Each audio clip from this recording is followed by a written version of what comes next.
And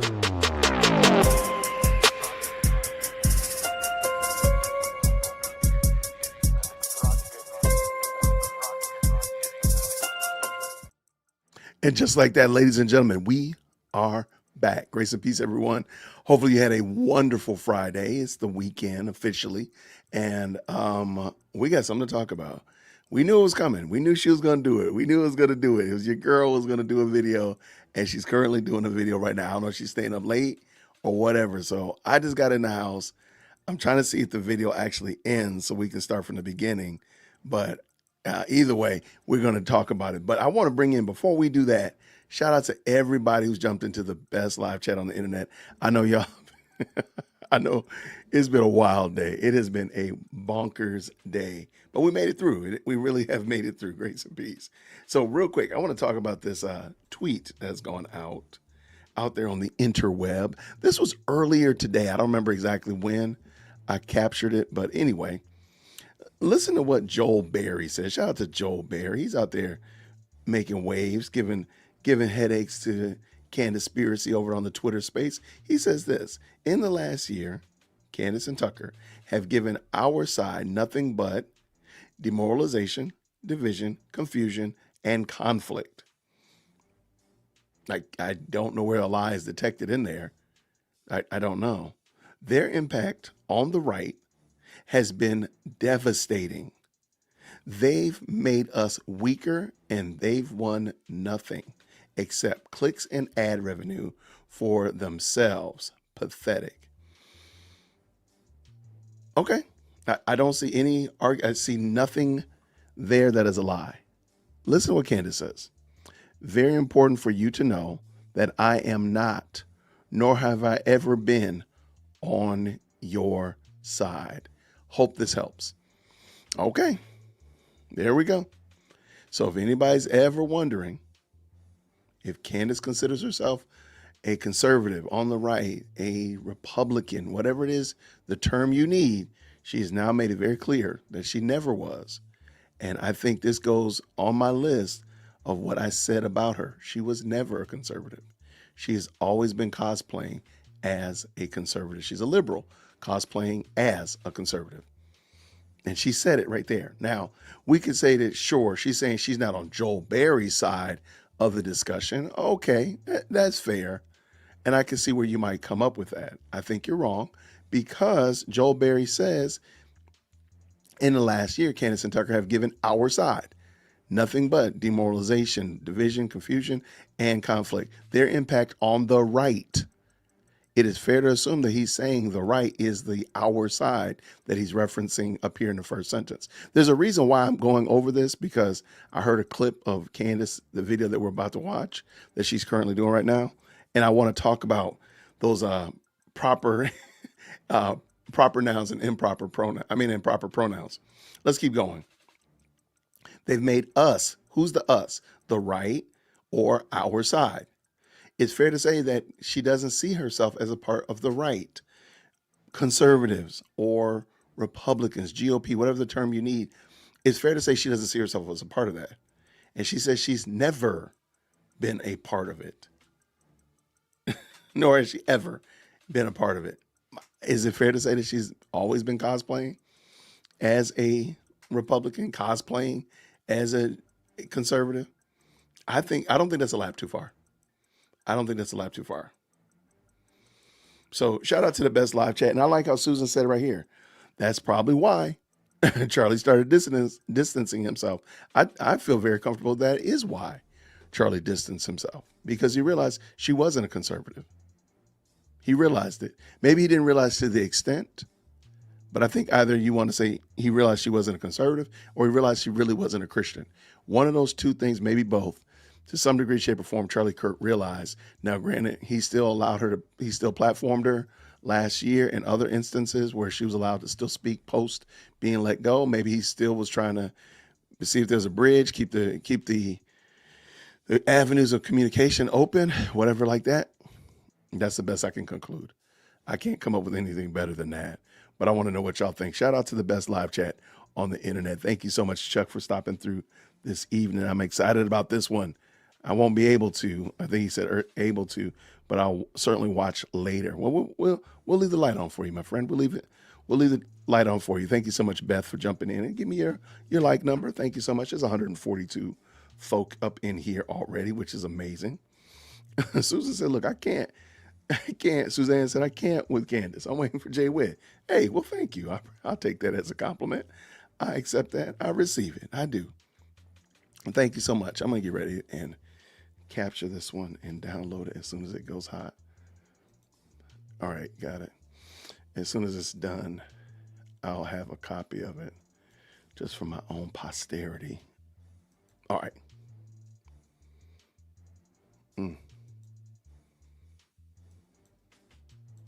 There we go. All right. Thank you so much, Tina. Grace and peace to you as well, friend. Thank you so much. Catch me outside, huh? There we go. Thank you, Mr. B. Thank you so very much. Appreciate you. What's Ruben say here? Oh boy, she looks very angry. I'm looking at the screen. I'm getting angry vibes here. I'm getting angry. I'm feeling anger up in here. Thank you so much for the hand wave. Brilliant at times. Thank you so much. Were you brilliant in disguise at one time? I feel like you were brilliant in disguise at one time as well. Debbie, how are you? Good to see you. Thank you, friend, for popping through. Joel Berry is 100% correct. I don't see a lie. I just think now people are realizing how far off the range Candace and Tucker really are. And the question is, are they going to drag like a Megyn? Are they going to drag a Brett Cooper? Are they going to drag others with them? Or are those people going to sever themselves from it and say, hey, I don't really think I should be rocking with you. So we're going to see. We'll see. The whole truth and nothing but the truth. Hey, Jay, love your show. Well, thank you so very much. Thank you for popping in. I appreciate you. We got Avengers up in the building. The Avengers are assembling. She's always been a liberal. Let's just go ahead and make that great again. Candace has always been a liberal. Let's just tell the truth. There's no reason that we just got fooled. People got fooled. They believed a lie. They got bought into the hype train, if you will, because she was calling out some woke ideologies and such of that nature, in my opinion, that were just expendable. I'm just saying. But other things she totally just ignored wholesale. So, why does she only call out certain things that, Black Lives Matters? Why is she not willing to call out other things that were much more important? And it just seems odd to me. So yeah, she's always liberal at the heart. At the heart, she is. Absolutely. I see some great people and popped up in here. Candace will deny blaming Erica, which I don't doubt, but looking at her chat, that's exactly what they think she's saying too. Well, that's interesting. Look, Candace lives in her own lies. She lives in her own delusions. She says things and she knows what she means. She knows it. Of course, you can say that you did not say it. You can always get that's going to be a charge that you're going to be able to beat, that you said it. However, the implications are always there because you can see what the fruit has been in your audience, in your base believes that you're saying this. That's why they're behaving and acting like this. All right, let's keep this going. They mentioned Charlie was good at judging character of a person. I believe he was. I believe he just realized the kind of person Candace was a little late. And that's what I'm thinking. What's going on, Eric? Thank you so much, brother, for stopping through. Thank you so much. 2025 HJR. Thank you so much. All right. Well, I'm doing my best. The Mossad told me thank you for telling the truth. I'm doing my best. I'm doing my best there. Thank you. All right. We got lots of good folk up in here. And the live chat is definitely live. Have you seen her CNN interview? We're going to talk about that tonight. We'll talk about that as well. I've not seen the full interview, but I do want to talk about that. There's a segment, a sliver floating around the Twitter space. And actually, she talks about it on here tonight. So we're going to talk about that as well. I just want to make sure all right, so no, she's definitely not being honest, and she's definitely promoting herself with a false narrative. I'm going to go with that for sure. She went live. She went live earlier. I was at the high school doing some stuff with my daughter, but then thankfully my wife said she can come back through. I said, well, you go pick her up, and then I can get home, because I got to get up in the morning and go see our big girl at school. There's just a lot going on. There's a lot of stuff going on. All right. I see lots of good people that popped up in here. Thank y'all so very much, all of y'all, for stopping through and blessing us this evening. Let's go ahead and talk about this craziness. All right, let's go. All right, Candace's show. Let me make sure it is cute. All right, Candace is queued up. Let's get this ready to roll. If you don't mind, go ahead and give me those green hearts in the chat when you can hear. Let's make this thing great. Let's have a good time, ladies and gentlemen. Let's go. A blood libel. Blood libel. I've suffered a centuries-old anti-black trope. That's how this works, right? Like if you're in the pro-Israel lobby and you deal with any sort of pushback or flack. I did not set up my bingo board tonight, but the bingo cards are available. Can I get credit for the fact that I told y'all she was going to start screaming racism? Can I get credit? I said that last night, that she was going to start screaming racism. Can I please get credit for that? I said it. I think it's also in the description of this video. I think the bingo boards are there as well. You got to fall to the ground and cry victim. Well, it's my turn now, you guys, because yesterday, Ben Shapiro, who was invited as a guest to join Megyn Kelly on her tour, he pretty much just goes mask down. Who was invited as a guest to join Megyn Kelly on her tour, he pretty much just goes mask down, and it's obviously hilarious. He just lies. It's so weird. He just has nothing, so he lies and tries to pressure Megyn to respond to the lies. All I can say is the pro-Israel lobby is down real bad. They're writing fan fiction. It's like Bibi Netanyahu fan fiction. And on that note, I sat down with a woman on CNN, and it went about as bad as you might have expected. Fantastic clips that are making the rounds. So let's jump right back into this. Happy Friday, and welcome back to Candace. Okay, so this is interesting. I before she jumps on, I find it, because I did see the little snippet from her engagement with the young lady from, this is it. Somebody just said it right there. Why is she so angry? Like, you cannot deny it. You cannot deny that she is angry about whatever it is. How dare you, the great unwashed challenge me, whatever. She's angry. Why is she so mad? And you go see it. And I'm not just making that up. You'll see it and you'll be like, yeah, there's something there. Let's go. Here we go.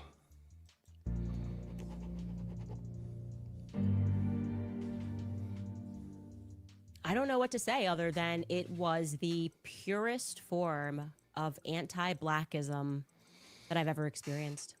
I mean, it's obvious to me that Ben Shapiro is manifestly insane. When has Candace ever called herself black and referred to herself as black and used that as her defense mechanism?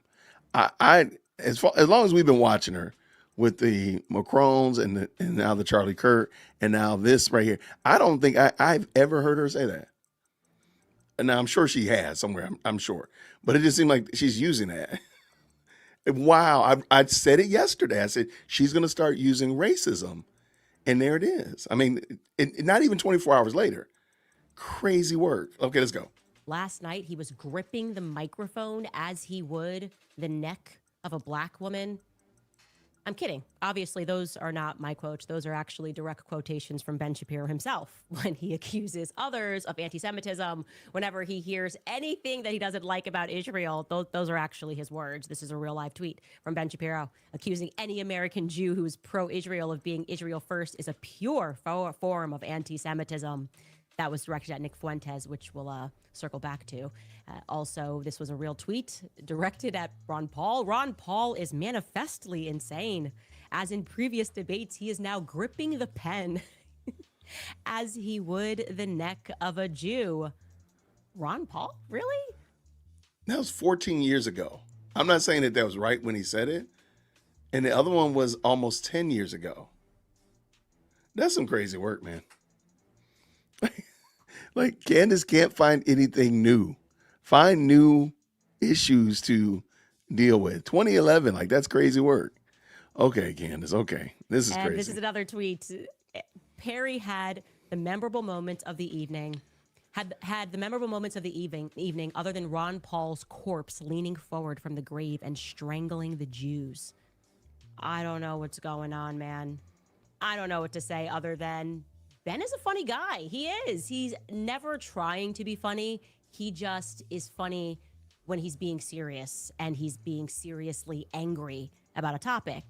It's just something that I enjoy to watch. And last night, he got on stage with Megyn Kelly. She had a tour stop in Florida. And I want to say, I was kind of impressed with Ben because instead of doing his usual thing where he sends others to do his dirty work so he can keep his hands clean, he was like, I'm going to peer pressure Megyn Kelly myself. I'm going to make her disavow me, make her disavow Candace Owens. I'm going to make her disavow Tucker Carlson by putting her on the spot and asking her to respond to things that Tucker Carlson never did and Candace Owens never did or said. And you really get to see it masked down because you saw this narrative circulating amongst people who were just absurdly making claims that I attacked Erica. And I know what these organic movements look like. I know how they operate behind the scenes. And I know. So we could literally put together a mega clip. I'm going to go on a limb and probably say we can make a mega clip that would probably be every bit of 8-9 minutes long of her making claims against Erica Kirk. Erica Kirk, TPUSA, the insiders, all that kind of good jazz like that, employees that would constitute exactly what we're talking about. It's crazy work. know Ben plays a part in this. And so it was actually quite refreshing for me to be like, now everyone gets to see what you are because you're saying stuff that never happened. So we'll start with what he said about Tucker Carlson. You should know Ben has a real thing for Tucker Carlson. I don't understand it. It is just, I don't know. It's been going on for a long time. There's something about Tucker Carlson that gets under his skin. I'm not clear on it. I would actually love to hear Ben speak about that. I mean, people at the Daily Wire, when they're leaving the Daily Wire, have to sign agreements that they're not going to go work for Tucker Carlson for 6 months. It's strange. Anyways, he jumps into this explaining his upset that like Tucker left him on red. I don't know. Tucker and him had a nice conversation on the day that Charlie Kirk died, and Tucker then sent a nice text because Ben had called him. And I guess Ben thought there would be more of a follow-up, and there wasn't. So here is Ben complaining about that. And before he jumps in, shout out to Mike from White Label Consulting. Hopped in. How are you, brother? What's good? How you doing? Good, man. We're just going over Candace. She just finished up her live stream, and we're just having a good time, man. I got a running theory, bro. Go ahead, quick. I think was it 2 days ago? She has been slated to have the #1 podcast on YouTube. Yesterday. Was that 2 days ago? Yesterday? Yeah, it was on Apple Podcasts. Yep. Apple podcast. I think that she's dug a hole so deep with her content that she's unable to turn away from this rabbit hole of what is basically at this point gossip, rumors, and conspiracy theories. Wendy Williams with the better wig. I think that, but I think the I've wrestled with even myself where my lane is on YouTube, but mine is live streaming. I think with all the pressure that YouTubers have to find their niche and find their content, that they need to find a space that keeps them relevant. And sure. I think in the political atmosphere, I think it has become more beneficial to not necessarily ride the gravy train, but essentially find the train that pays you the most. Let me put it like that. Okay. And so when Kamala Harris was on deck, she was Kamala Harris all in, and it paid dividends. It paid super dividends. So now on this front, the next major thing that I believe happened was Charlie Kirk. Fact. Obviously. Now you can take one of two sides.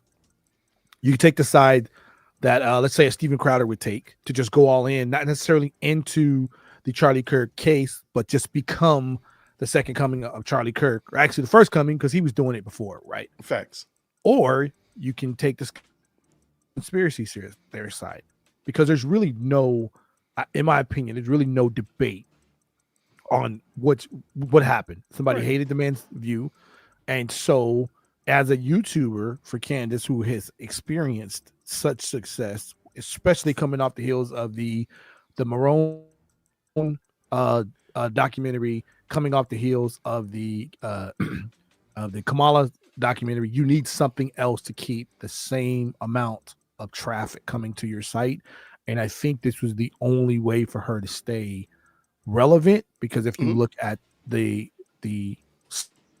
subject matters, and I study these subject matters because I'm always on YouTube, the subject matter, there's not a lot of meat after Charlie Kirk has been unalived. There's not a lot of meat there. There's a lot of conspiracies. There's a lot of speculation, but even with the FBI case, even with the TPUSA case, there's not a lot of meat there for somebody to stake the rest of their YouTube career on, unless you just create trauma and stuff. So my theory is they strategically, this is my theory, this is not, ain't nobody told me that, they literally sat down behind closed doors and they picked an angle. What angle are we going to go with? Who's they? Who's they? Her You're going to have to team, be her team. okay. Her team. Because then later on we're going to talk about they. So you need to be very clear who they is. Okay. Her team and I'm going to say this. This is pure. Just so people know, I'm not a quote unquote like foil hat conspiracy theorist, but I do believe in some things. There's always somebody funding a major movement like this. We don't know who it is. It's not always YouTube. There's always private investors. Oh, yeah. There's always somebody in the back end that, and I'm just telling you guys from our experiences, is that there's a team somewhere of people that are always working behind the scenes. Candace cannot be doing all this research on her own. Oh, just so you know, she didn't have that much. She didn't have that time. She's married, several kids. She didn't have that much time.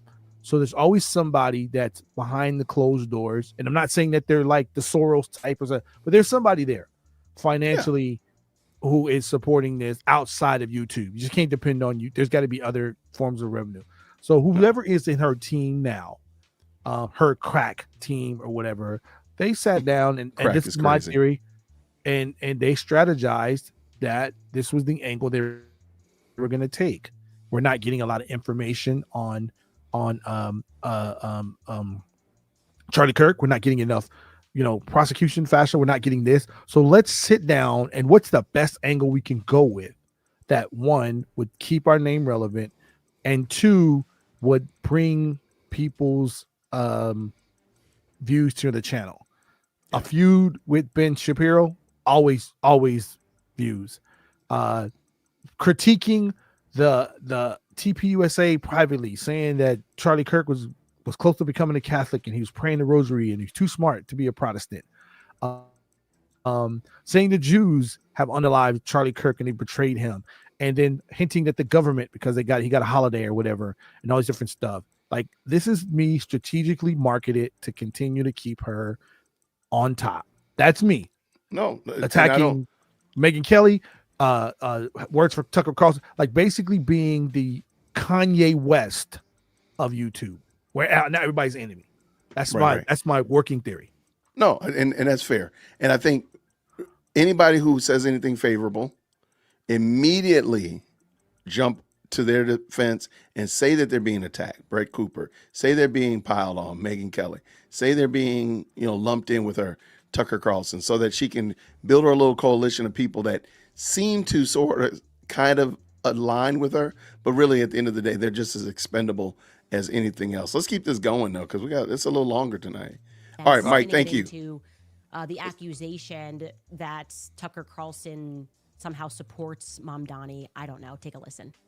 So I texted him and I said, "Thanks so much for calling. It means the world. It truly does. Should we do a show together talking about the DSA threat, Democratic Socialists of America threat, and orienting in the same direction? Happy to do whatever it takes to bring everyone back together for the fight that matters." And Tucker then wrote back, "Thanks, man. I appreciate it. I'm going to spend the next week or two thinking about how to be most effective. The country is clearly on the brink." I reached out repeatedly after that. Nothing happened. And again, I thought it was a good idea at the time. I think I felt differently after I saw what he did with Nick Fuentes, and after he proceeded, in my opinion, to spend the subsequent weeks doing literally nothing to fight the left. I say this with sadness. I got to say this real quick. It's funny because she's about to drag Ben Shapiro, saying he felt like he was left on red by Tucker Carlson. The funny thing is Ben Shapiro isn't doing what Candace does when she gets left on red. Candace throws out conspiracies about why people leave her on red and doxes people, say this is their address, this is almost their phone numbers. And so funny that it's funny how she approaches this. And that's because, right? That's because Ben Shapiro's channel has a different audience, in my opinion. They're right leaning, but it's a different scope or different, dare I say, environment of people that are. I don't think they're as much into smut as Candace's crowd is, and so I think by her sitting here getting ready, like you said, she ready to go pounce crazy on him, because, right? Yeah, but it's because she's built her career over the last 3 years on being the controversial right winger. Nobody's going to show the information that I'm going to show, and therefore let me drop a mic bomb, a truth bomb here, so that you people can continue to watch my channel, because I'm just feeding, blood to the bloodsuckers. I'm feeding meat to the wolves, and that's what. So I don't think that I've seen a lot of Ben Shapiro's content. I mean, to me, all of these people are, have connections with each other. That's the crazy part. Megyn, Tucker, Steven Crowder, Ben Shapiro, Candace Owens, you name it. They can get in touch with each other and sit on a stage and have a conversation about this stuff if they wanted to. The only person it would hurt if they did it is Candace Owens. Yeah. None of their channels would suffer if the truth came out about what they're doing. Steven Crowder has a different, Steven Crowder. He's a comedian. We expect stuff from him. Absolutely. Tucker Carlson is doing this. Ben is doing that. Even your other people like Devori Dawkins and people that are 500,000 subs, they're not doing this. The only person that would suffer if they got in a room and got on camera and talked face to face about this, the only person whose channels would drop was Candace. Point. We're going to see that when we look at the CNN article. So let's get this going. Tucker used to be, I think, a deeply important part of the conservative push to win. The number of times that Tucker Carlson has mentioned Zohran Mamdani since October 5th on his show is once. And it was in the context of Marjorie Taylor Greene and Tucker Carlson talking about the appeal of Zohran Mamdani. Just by way of contrast, not because I'm a perfect representative here, but because you talked about Zohran Mamdani a lot. A lot of us have. Since October 5th, I did 17 separate shows on Zohran Mamdani, including 4 in the last week before the election. Okay, because when you're orienting against the left, you really should orient against the left. So this just makes no sense. It makes entirely no sense. He's upset because I guess Tucker doesn't want to do a show with him in the future. A lot of stuff goes on in the background that you guys don't understand. So, okay, that's on Tucker. If Tucker doesn't want to collab with Ben, that's on him. Also, it's Tucker's platform. So what it means when you have your own show, which I don't know why the shock's Ben, is you can talk about whatever you want. If Tucker wants to do 6 months and he just wants to cover sports, it's his prerogative, and people can tune in or they can tune out. That's what the free markets mean. The free markets does not mean that the very same people who tried to artificially push Tucker out of the markets, the same people that applauded him being fired, the same people that have called him an anti-Semite, then get to dictate what he speaks about on his show. Like that actually just makes entirely no sense. It's not Tucker's responsibility. Doesn't live in New York City. It's not his responsibility to use his platform to speak about Mamdani 17 times. It's very strange. But to the insinuation that Tucker somehow supported Mamdani and said like nice things about him when he sat down with Marjorie Taylor Greene, here's actually what Tucker said with Marjorie Taylor Greene. And you be the judge of whether you think Ben is being an honest person when he describes it in the manner that he just did. Take a listen to Tucker. Go ahead, Mike, because I know what I'm about to say. Go ahead. Right there, you're being dishonest in saying that Tucker can, quote unquote, and I don't want to misquote her, quote unquote, doesn't have to do these type of shows, right? Because a podcast arena is where the fights are being fought now. They're not being fought on cable television much. I mean, Scott Jennings is over there serving them up, every day, but they're not being fought on MSNBC because they're not calling in other people. They're not being fought on CNBC. They're not being fought on Sky News or anything like that. They're being fought in the podcast arena.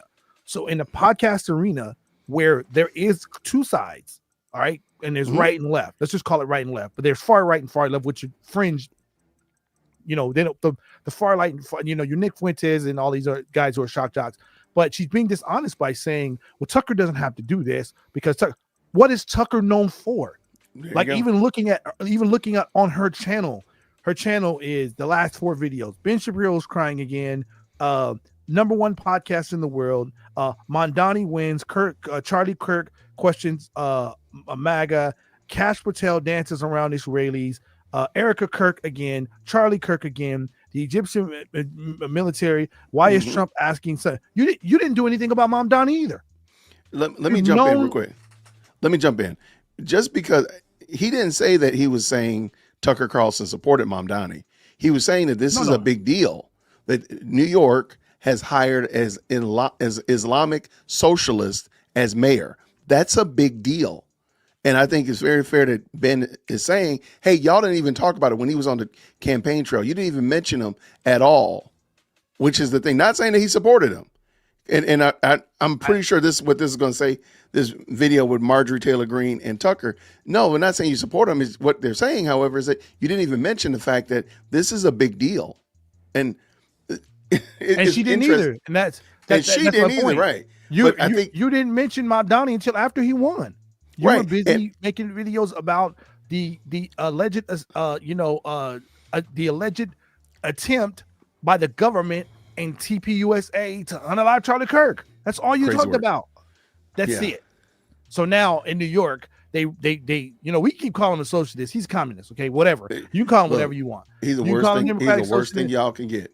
Yeah, you can call him. Get what you get. You can call him that. But the idea that you're critiquing someone else about what they haven't done on what they don't have to do on their channel, and you're not doing it either, in the middle of one of the most, and I didn't think the blue, New York was going to be blue anyway. There wasn't going to flip. Yeah. But it's the idea that you didn't say anything either, and you're attacking somebody. You're attacking somebody who helped establish who you were and who you are now, about something that everybody on the right should have said something about, even if it was just one show. Yeah, let's get it. Let's go. Interesting. You said a second ago that when people are really frustrated, when the system they live under fails them, they listen to voices that they shouldn't listen to or wouldn't listen to under any other circumstance. Like, how did Al Sharpton get to be the leader of Black America or whatever? I mean, it's like it's a thing. Mm-hmm. Desperate people tend to go to crappy leaders, I think. And I just can't get over what happened in our biggest city this week, the very same week that everybody in D.C. is focused thousands of miles away on the greatest threat we face, Iran's nuclear program. I don't want Iran to have the bomb. I'm not pro-Iran, obviously. We're not pro-Iran. Yeah. Like, why do we have to say it? No, right. We do. It's dumb. But at the same time that everybody was looking to Iran, our largest city had a Democratic primary, effectively the mayor's race, and like 32-year-old socialist who wants government-run grocery stores gets elected. He's going to likely run our biggest city. Yeah, in the country, right? New York. And it's like, why did that happen? Is it because people are so like desperate for government-run grocery stores, or love socialism, or love like foreign-born midwits running their cities? Mm-hmm. Probably not. Mm-mm. That guy was the only person in the New York City mayor's debate to say he wanted to focus on New York City. All the candidates were asked, if you could visit a foreign country, what would it be? And they all, of course, all had an answer. I think most said Israel. Great. And he said, I wouldn't go anywhere. I'd stay in New York. And like, if I want to meet Jewish constituents, I go to their synagogues, their homes, or whatever. But I'd be here in New York because that's what I'm doing. I'm running New York. That's my job. Well, he gave the right answer. He gave the right answer. He gave the right answer, at least. And he's talking. I totally oppose his program. Absolutely. To be clear. I think it works. But he's talking about economics. Yep. And everyone else is talking about foreign policy. So he said what I said. I am describing to you why Mamdani won, and you're angry that people are assessing why that happened. It doesn't matter how many times you call somebody an anti-Semite. People appreciated, it's very obvious, the fact that he was not focused on foreign policy issues when there's so many domestic ones to prove from. You got to learn why you lose elections, and it's not Tucker's job to get people elected, least of all in cities that he doesn't live in. Now, I want to... That's very funny. So I wondered if she used that same, like, is it your job to defend Gaza? Why don't you talk about Nigeria? I had a gentleman on from Nigeria this past week. You say nothing about Nigeria, and more people are killed wholesale in Nigeria than in Gaza. I'm just wondering. And I bet you, How about the elephant in the room? Is it your job to try to prove the sexual identity of a woman that you have nothing to do with? nothing. So it's not Tucker's job as a right-leaning commentator, as a right-leaning person, as a person who makes their money off being right-leaning on the YouTube sphere and podcast world to talk about a person who actually could do damage to one of the greatest cities in America, the largest city in the United States. Right. We're not just talking. Go ahead. But it's okay for Candace to spend perfect, okay. 32,000 minutes trying to figure out if this woman or man is who they are. It has nothing to do with the U.S. democracy. It has nothing to do with U.S. policy. It has nothing to do with anything in the United States, because they don't live here and you don't live there. I got a better one, because we're gonna keep this going. Candace claims to be America first. Can somebody tell me one thing that she does for America? She's on YouTube. One thing she does. One thing that she pushes that is America first. And don't tell me about Charlie Kirk, because that's not. I'm sorry that he does not boil your water nor keep your lights on. I'm sorry. What does she do for America? Not a thing. She busy fighting France. She out here fighting doggone in Gaza. She fighting the whole Australian government because they won't let her in the country. But not one thing goes on in the United States that she talks about. Not one. Not me. Now she end zone dance and said Nana Boo Boo that Mondani won on Tuesday night, but she hasn't said one thing yet about a policy, a mayoral race, a dog catcher race, anything that's in the United States. She's not even actively a part of her own organization she helped start, Blexit. That was something that she started with TPUSA. That's something you started. So if you want to be America brought first, it under TPUSA, right? She's not even a part of that. You're not even doing that anymore. So if you're America first, you're not doing anything American. I'm sorry, nothing, not a thing. Nothing. So outrageous, and it's so dishonest that we actually should process what is happening here. Okay, this is a watershed moment. Ben does not have it together. He is very insecure, and he's going on the attack against Megyn Kelly by lying about what I said and then forcing her to react to the evil of what I never said. Here's what Ben said. We're in a business where people comment on what we say publicly. Again, this is why I think you and I differ on our angle with regard to, for example, Candace Owens. I think that what Candace Owens is doing right now is evil. It is evil what she is doing right now. Okay, and I say that again. But what? Because I don't opine on whether it's evil or not, but my position is it's really none of my business. And why is it? But I have a question. Why is it none of your business? I mean, you comment on these things for a living. I'm not mother of the internet. No, but if this were on the left and somebody were accusing Charlie Kirk of his wife having murdered him, I assume that you would be talking about it. Is that what Candace is accusing Erica of? Yes. Of murdering her own husband? She's accusing TPUSA insiders and other members of the right wing, including Seth Dillon, of being involved in the murder of Charlie Kirk. Yes. Let her go. Let her go. It's just, I don't even know how to respond to it because it just never happened. It's so crazy. He's not even anywhere near what's happened. Anybody who's watched this show, I actually was getting flack from my audience for not covering Erica's past or speaking about her parents. I said she gave one of the most consequential speeches, and I have focused my investigation on Turning Point USA and why they're. The man just said that, though. That's exactly what he said that you do. You're calling out TPUSA, and by default, you're calling out Erica. This is so bad. Not only that, you said in a impromptu video at a desk with no set or anything that this is your exact words. Paraphrase. This is what they do is they give you a holiday and they name a street after you. This is what they do when they take you out. Yeah. Now we're gonna come back to that. We're gonna come back to the pronoun thing in a second. But go ahead. No, I'm just saying. You're saying, well, I didn't say that. I didn't say anything like that. You implicated by way of they by way of saying they I can't believe they betrayed him. Who's they? Who's they? You're saying the only way, first of all, by using the word betrayed, you have to use somebody who's on your side or you're associated with. Yeah. So that's the thing, that you don't have to say names, right? Your enemy doesn't betray you by your words. Right.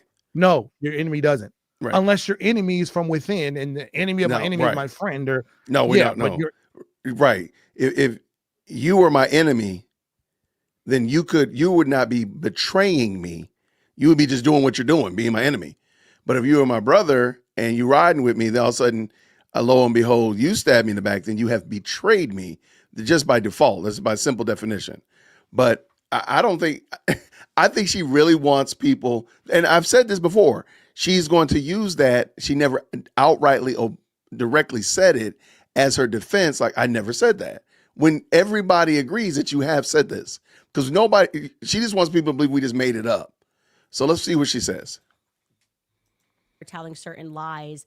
Seth Dillon, I told the truth that Seth Dillon lied about the Hamptons meeting and that he was pressuring Charlie about the topic of Israel. I never once accused Seth Dillon of murdering Charlie Kirk. But you actually have never shown any evidence of what you're saying.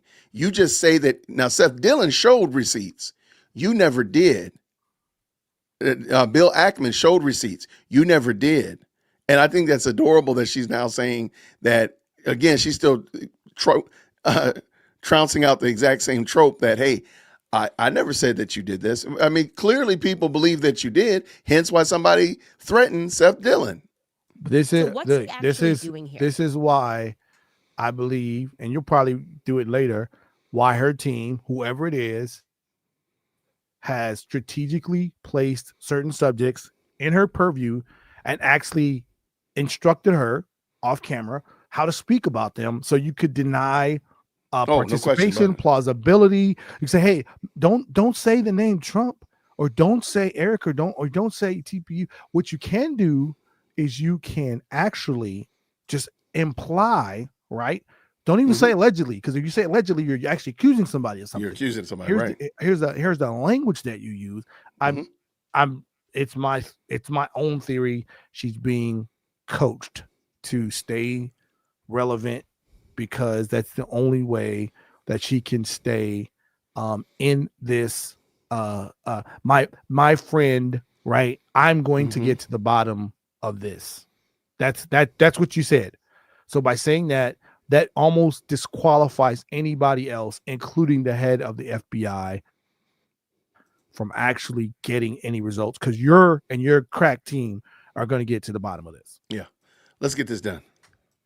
Right? Obviously, there's a lot of layers that we should peel back, and it's important that we do it. The least interesting part of this is the fact that he's lying through his teeth. That's implied he's a Zionist. But there's a lot more that's happening that meets the eye, because Ben Shapiro was effectively the final boss of the pro-Israel lobby, and it's because he never comes out and says what he means. He's kind of like more of a behind-the-scenes person, and we're now watching him come undone in real time, because no matter who you are, in this age of digital media, it is simply not a good idea to lie through your teeth, okay? Wrong time, 2025. She is the queen. I guess this is gaslighting, because she is legitimately doing exactly what she's saying Ben Shapiro is doing. Ben Shapiro, go ahead. She lied again. She said Ben Shapiro is, paraphrasing, not good at coming out and saying exactly what he means. The reason you're commenting it, because he just told the audience that you're evil and you're lying. So either he's not, so he just told you how he felt, and he didn't sugarcoat in 4K. In 4K, and he didn't make up any words. He didn't imply. He literally said what Candace Owens is doing is evil. And you're responsible. Well, Ben Shapiro never comes out and really says what he's really trying to say. Good point. What he's really trying to say is something. He said you're evil. No, he said what you're doing is evil. And when you know, if you go longer in the video, he's going to clarify what he means by that. So you're saying he didn't do exactly what he just told you he did. He just told you what you did. He called you evil. Let me take it back. He said what you're doing is evil. I don't know. I think he might have said she's evil too, but that's fine. Either way, I'll take it. Before you get the lie out, the internet is going to clock it, right? They're going to go back and be like, you lied. And when you do something like that, the blowback is going to be on you. They're going to go, actually, this now impacts your credibility. You said that Candace went out and said something about Erica. By the way, you hear the people in the background going, woo! I'm going to tell you what's happening there too. And you're going to see how this thing really works. Point number one that I want to make about what Ben is doing right here is just the stunning hypocrisy of it. Okay. The rules for thee and not for me. I am getting old. My memory is getting a little fuzzy, but I distinctly remember the week that I was gloriously fired from the Daily Wire. And during that week, the CEO of the Daily Wire, at the time it was Jeremy Boring, jumped onto an X space hosted by Lauren Chen and had a conversation with Nick Fuentes where he sang Nick Fuentes' praises and also invited him onto the Daily Wire, okay? Here's a headline because the Huffington Post remembers too. Daily Wire CEO tells white supremacist Nick Fuentes that he's talented and he's very funny. The article goes on. During a live streamed conversation with white supremacist Nick Fuentes. Isn't that adorable though? Because that has zero to do with anything that they're talking about. Not a bit. Let me ask you a question. Is the HuffPost right-leaning or left-leaning? Left. So why would a right-leaning podcaster, number one podcaster in the world, who's supposedly center-right, quote a left-leaning news source to make her point? Because, well, I think, as I've said before, she isn't a conservative. She's just filling blanks right at the moment, but she never was a conservative, in my opinion. Let's finish up. Fuentes last week, the CEO of the Daily Wire, a major right-wing media outlet, praised the prominent fascist influencer and offered only mild criticism about some of his political views, a stark difference from how he has spoken about Fuentes in the past. On March 25th, the Daily Wire CEO Jeremy Boring joined Fuentes on X for a live audio chat room. Boring told Fuentes that he listens to Fuentes' show quite often and that he thinks Fuentes is, quote unquote, very funny and one of the most talented political influencers, even if he is very concerned about some of what Fuentes says. Later in the discussion, Boring said that he'd be thrilled to have Fuentes on one of the Daily Wire's shows to debate the media company's popular pundits, some of whom have millions of viewers. This happened. So I want you just to remember this because I feel like people are not appreciating how hypocritical it is that he's now trying to struggle session Megyn Kelly because, he had Fuentes on the show when the Daily Wire position in 2024 was that their CEO could talk to Nick Fuentes publicly, praise Nick Fuentes publicly, and also invite Nick Fuentes onto the Daily Wire platform. We should actually take a listen to a little bit of that conversation between Jeremy Boring, then CEO of Daily Wire, and Nick Fuentes.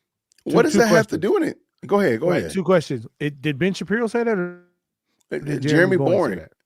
Yeah, it's Jeremy. Did he get fired?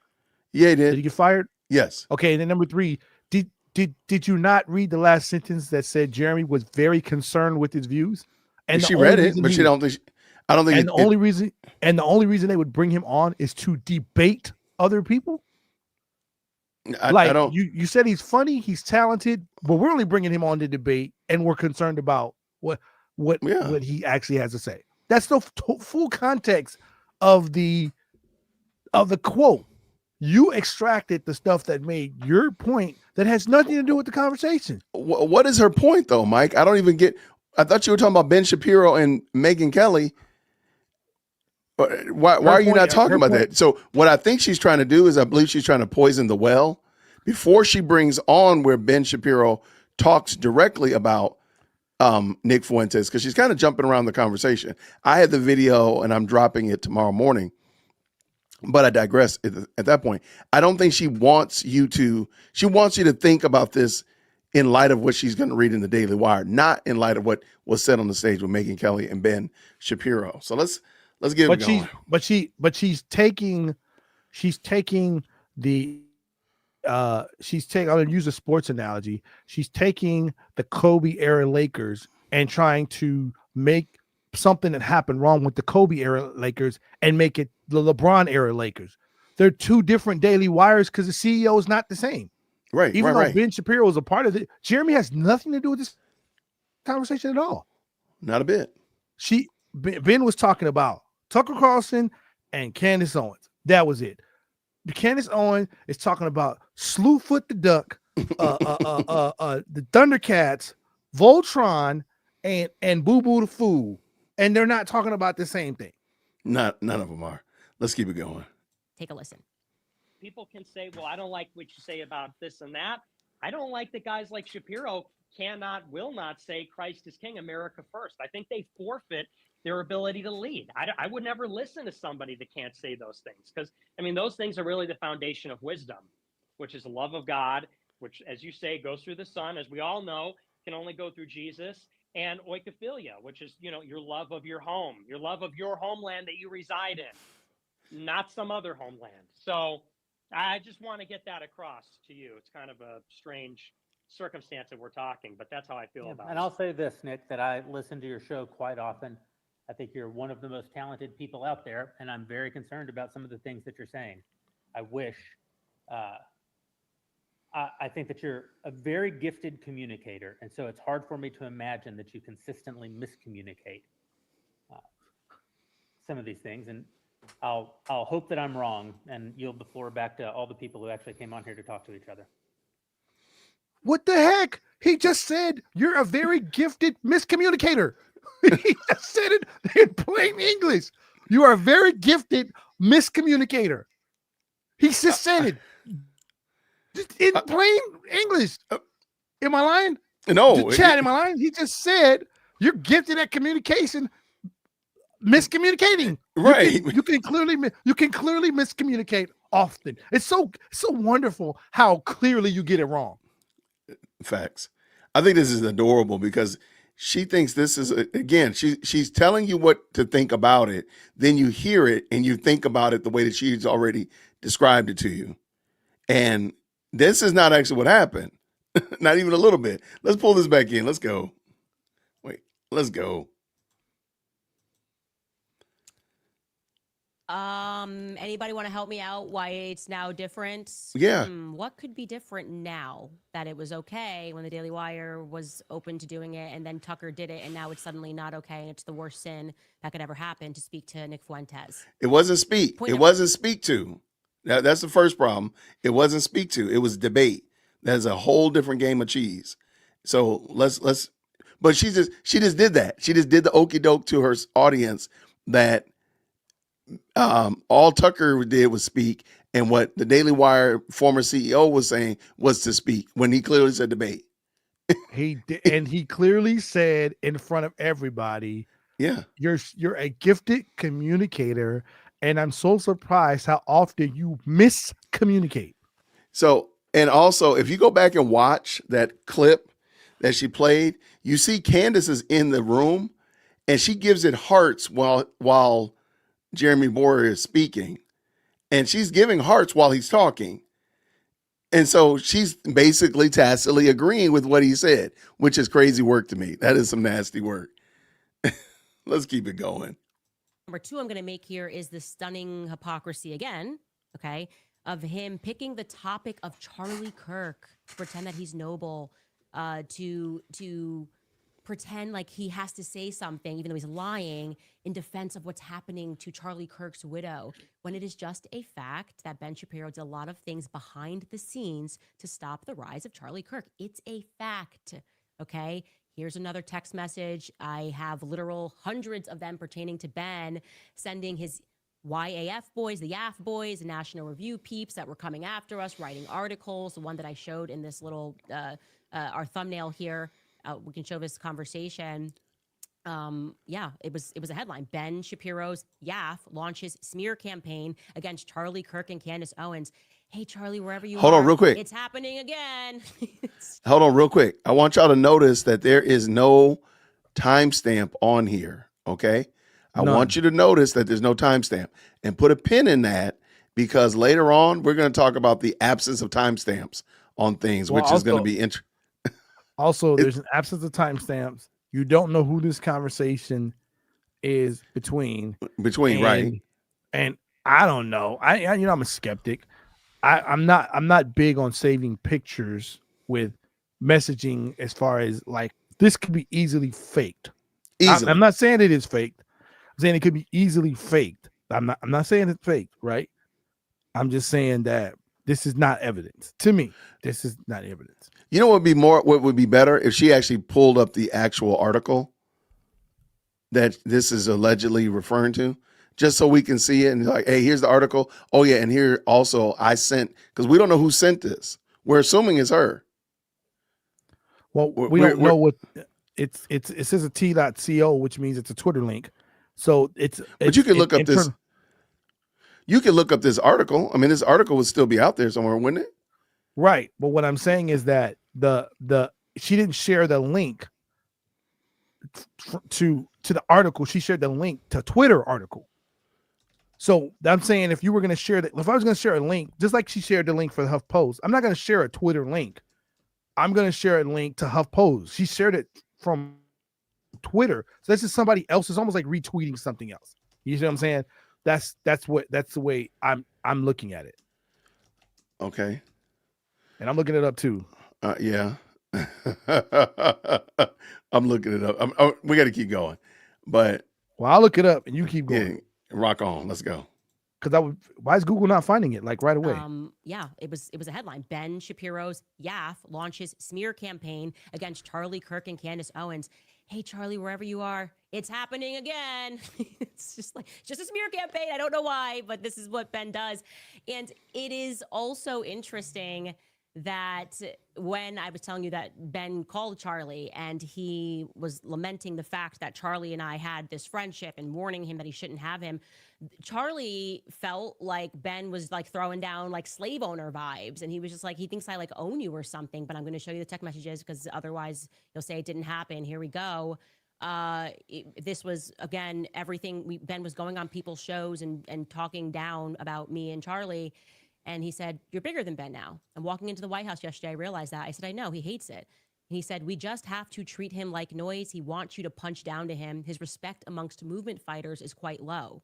I feel like that's relevant right now to what Ben's doing. He wants to egg on this fight because he's lost a certain bit of respect. And then Charlie goes on, you got in his head, which is terrific. The Ben thing involves me more than he wants to admit. And then we went on, and this is the same conversation. Well, wait. He knows that Jon Snow, he's using a Game of Thrones reference, is stronger as the dragons fly higher. And he said it pisses him off. And he is sending his incestuous brother to go try and kill us. It's worse. He views you as my slave, 100%. Control her is what he really was saying to me when he called. So this has been, and by the way, like I said, I have hundreds of these messages. And so you have to imagine being in my position when you see someone who did everything he could to kind of stop the rise of Charlie Kirk, now trying to struggle session Megyn, who was actually a very good friend to Charlie. Charlie deeply respected her. And towards the end, obviously, she took a very principled position on telling the truth about what he was going through. And Charlie dies, and suddenly he's like, I care about this evil that could be happening. Candace is investigating who killed her friend, and she shouldn't be doing that. I mean, there's no way to spin it. What is his suggestion here? That me asking questions about Turning Point USA somehow means that I'm blaming Erica, who wasn't even working for Turning Point USA when Charlie died, because now she's the CEO? Of course he doesn't believe that. And it is just... It's funny because that's exactly 100% what you imply. So you just want to put it out there as if it didn't. You're not saying that. That's crazy work. With everybody at Turning Point betrayed him. He has everything in his life is fake. Go ahead. What did you say? How about I've been on Google for 15 minutes and can't find that article? Oh, how about that? I don't think we've been on it for 15 minutes, but I think I agree with you. Yeah, 15 Negro minutes. So basically every 12 clicks is you add 45 seconds. So I got you. Yeah, I don't find there's nothing in the Wayback Machine. There's nothing in Google. There's nothing in Brave. So is that like that's my point. That's linked to maybe a Twitter post where somebody maybe wrote something about it and then you shared that, and so now you shared the article that, like you said, you could have just shared the article.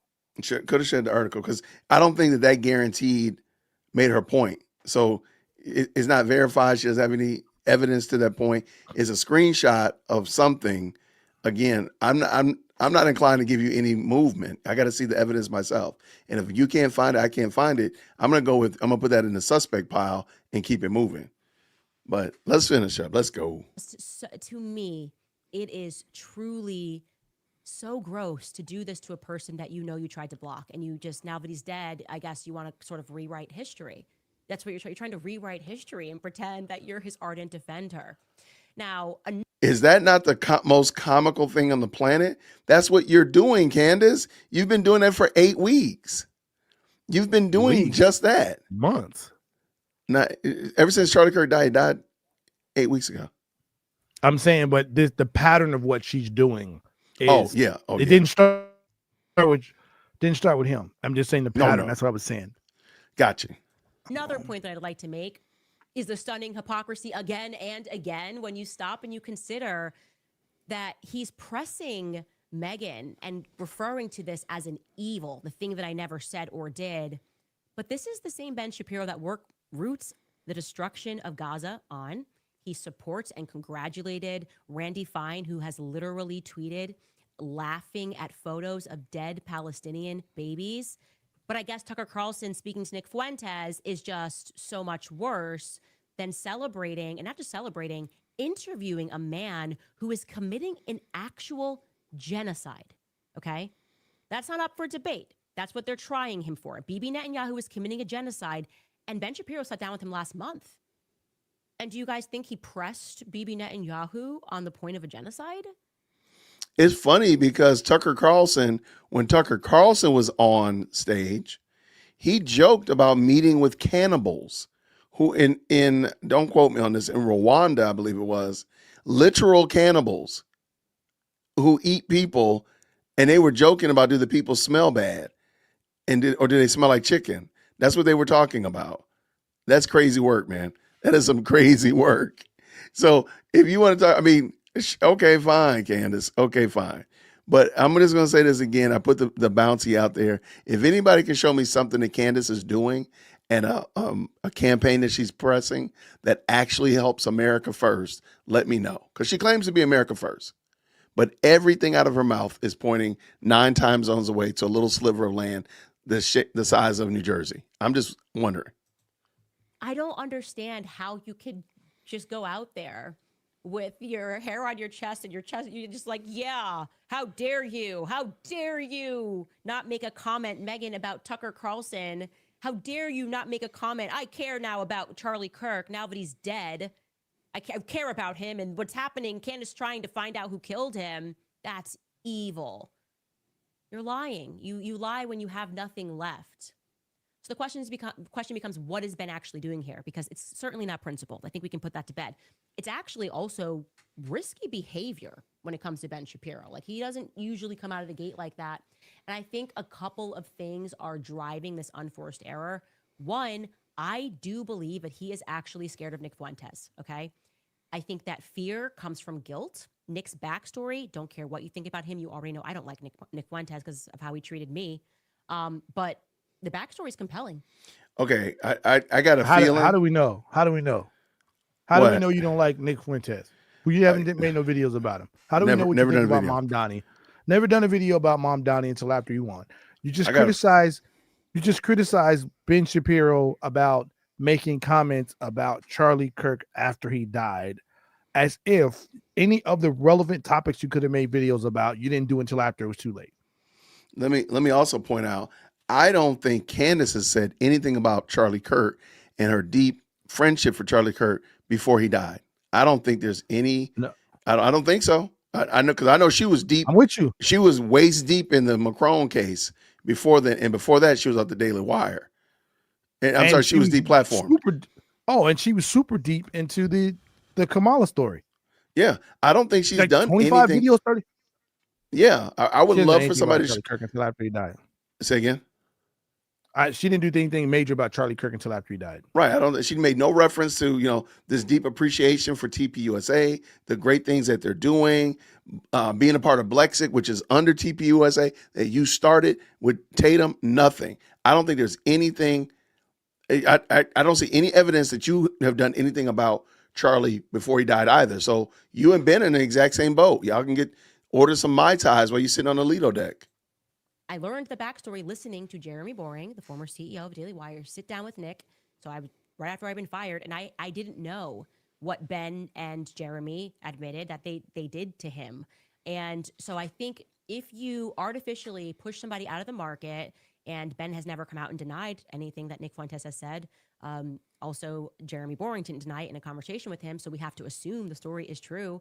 And given what I know about what happens now, I think, and what Charlie was going through, I think we can all realize that Nick was an 18-year-old kid, like he told Tucker, and now the whole world knows this story. He started asking questions about Israel, and he got artificially pushed out of the market when he had his whole life ahead of him, okay? And now, when they did this because they wanted to rid themselves of Nick Fuentes, who then became angry about it and definitively has said very offensive things on the internet, but also he was 18, 19 years old. Now you see him on Tucker Carlson. You don't like Tucker Carlson. And I think it makes him uncomfortable. I think we're in Harry Potter, right? And Lord Voldemort thought he killed the baby, and the baby may be lit. I don't even know who the Dark Lord is in this story, but I do know. I don't even know who he who must not be named is in this story, but I do know that with Ben and Nick Fuentes, it's kind of a neither can live while the other survives, and Nick Fuentes seems to have survived, okay? Without advertisers, without sponsors, without connections, with the entire media writing things about him, being put on the ADL's list, he has proven to be quite resilient. And it is in large part due to how hard they fight him that people become curious. It's like we're watching kids be bombed. Like how many people have lost their lives in Gaza, and you're telling me the greatest evil is Nick Fuentes? I'm sorry. I think I can survive Nick Fuentes insulting me. I don't feel the need to wheel and deal behind the scenes or, tell Tucker not to host him. I just don't care. It's just really not my business. I'm like Megyn. I just don't care. Like I guarantee you. I guarantee you. She is texting Nick Fuentes right now. I don't care what you say. Right, but she doesn't care about Nick Fuentes. Is not going to respond to him, who actively attacked her. But she can take 10 videos out to talk about Ben Shapiro. Right. Who only told you the truth. Second of all, I checked her page. She hasn't done a video about TPUSA in 2 years. She hasn't done a video about Blexit in 5 years. So she hasn't said anything about the organization that she partnered with, TPUSA, and she hasn't done anything on Charlie Kirk or TPUSA in 2 years. So for her to say that he was my best friend and we went to church together and he's becoming Catholic and he's praying the rosary and he's too smart to be a Protestant and him and Erica's life is not the same as it is behind closed doors. And oh, by the way, their pastors this, their pastors is that. For all of that talk and that nonsense that you're saying, your track record says that you're lying. You're not telling the truth, and every fifth word out of your mouth is untrue. Yeah, and that's right on the and money. I can't find that article. I can't find that article. I looked everywhere.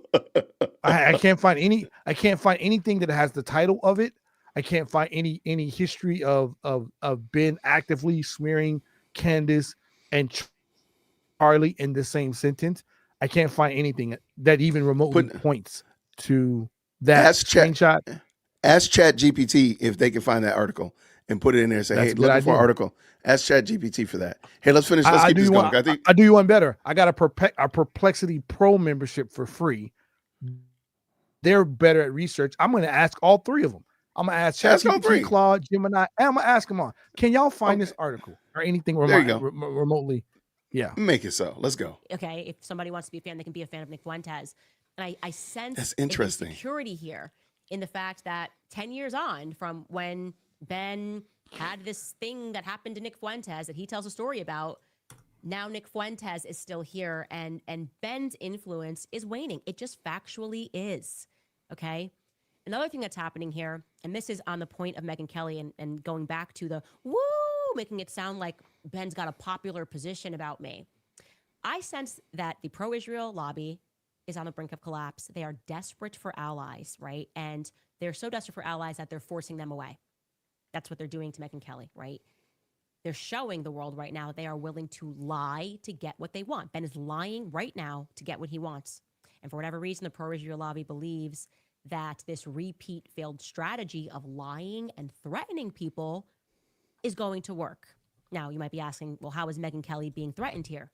This is exactly what Ben just did on stage. That is exactly the moral blackmail that Charlie was speaking about in the last days of his life, okay?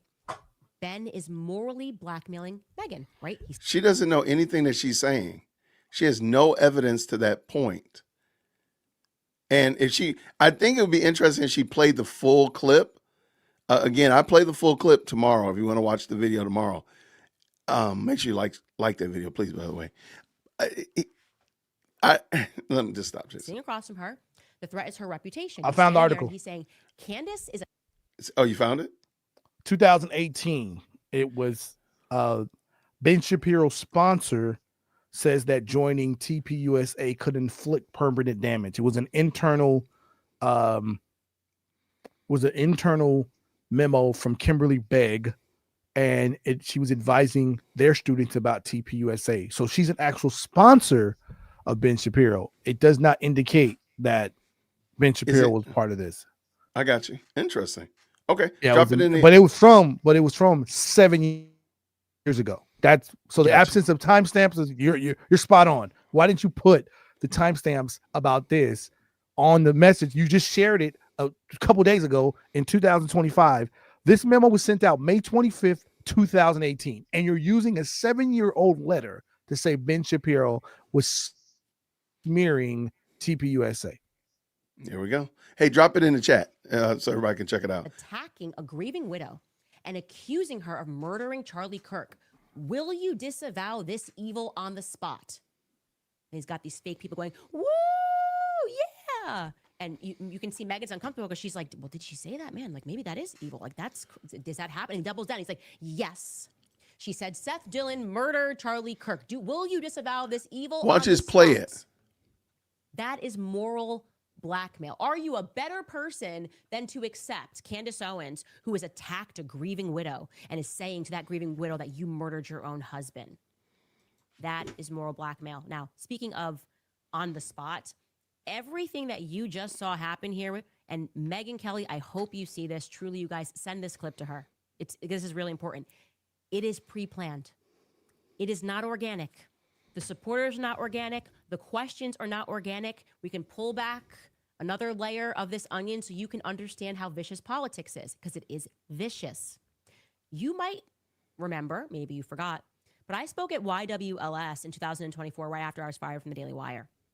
And a big thing happened, and we should never forget it, okay? While I was heading to speak at this event, we learned, because there was an intern at the Daily Wire who had a conscience, and she felt very uncomfortable with the secret mission that she was put on, we learned that a covert mission was happening where they were sending an intern to ask me a question, okay, to get my answer on the question, and then what was going to happen next is they were going to pass around a clip, but they were going to make it look like she was just a random student. Let me show you a clip, because we found this out. I called it out on stage. Charlie intercepted. We found what her name was, and I called this girl out on stage. Take a listen. You guys, the last thing that I am going to say, strangely, this is such a crazy story, but as I was headed in here, I got a frantic call from somebody. They did. They called me and they said, Candace, something very weird is happening. The Daily Wire has sent somebody secretly to record you, an intern, a PR intern, to secretly record you, to catch you in a bad moment, in a bad light. And I think that intern's name, no, to be fair, it is never the fault of a person when their employer is sending them to do something that isn't good, but I would really love it if Ariana stood up. Yeah. Okay, maybe that's a little too intimidating for you too, but apparently she got an email at 10 p.m., hopped on a plane, is pretending to be a student. And so I do just want to say to Ben Shapiro,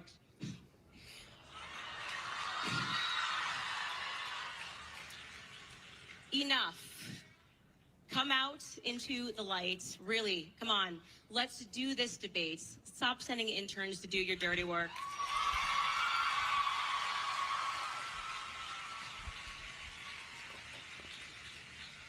I don't bite.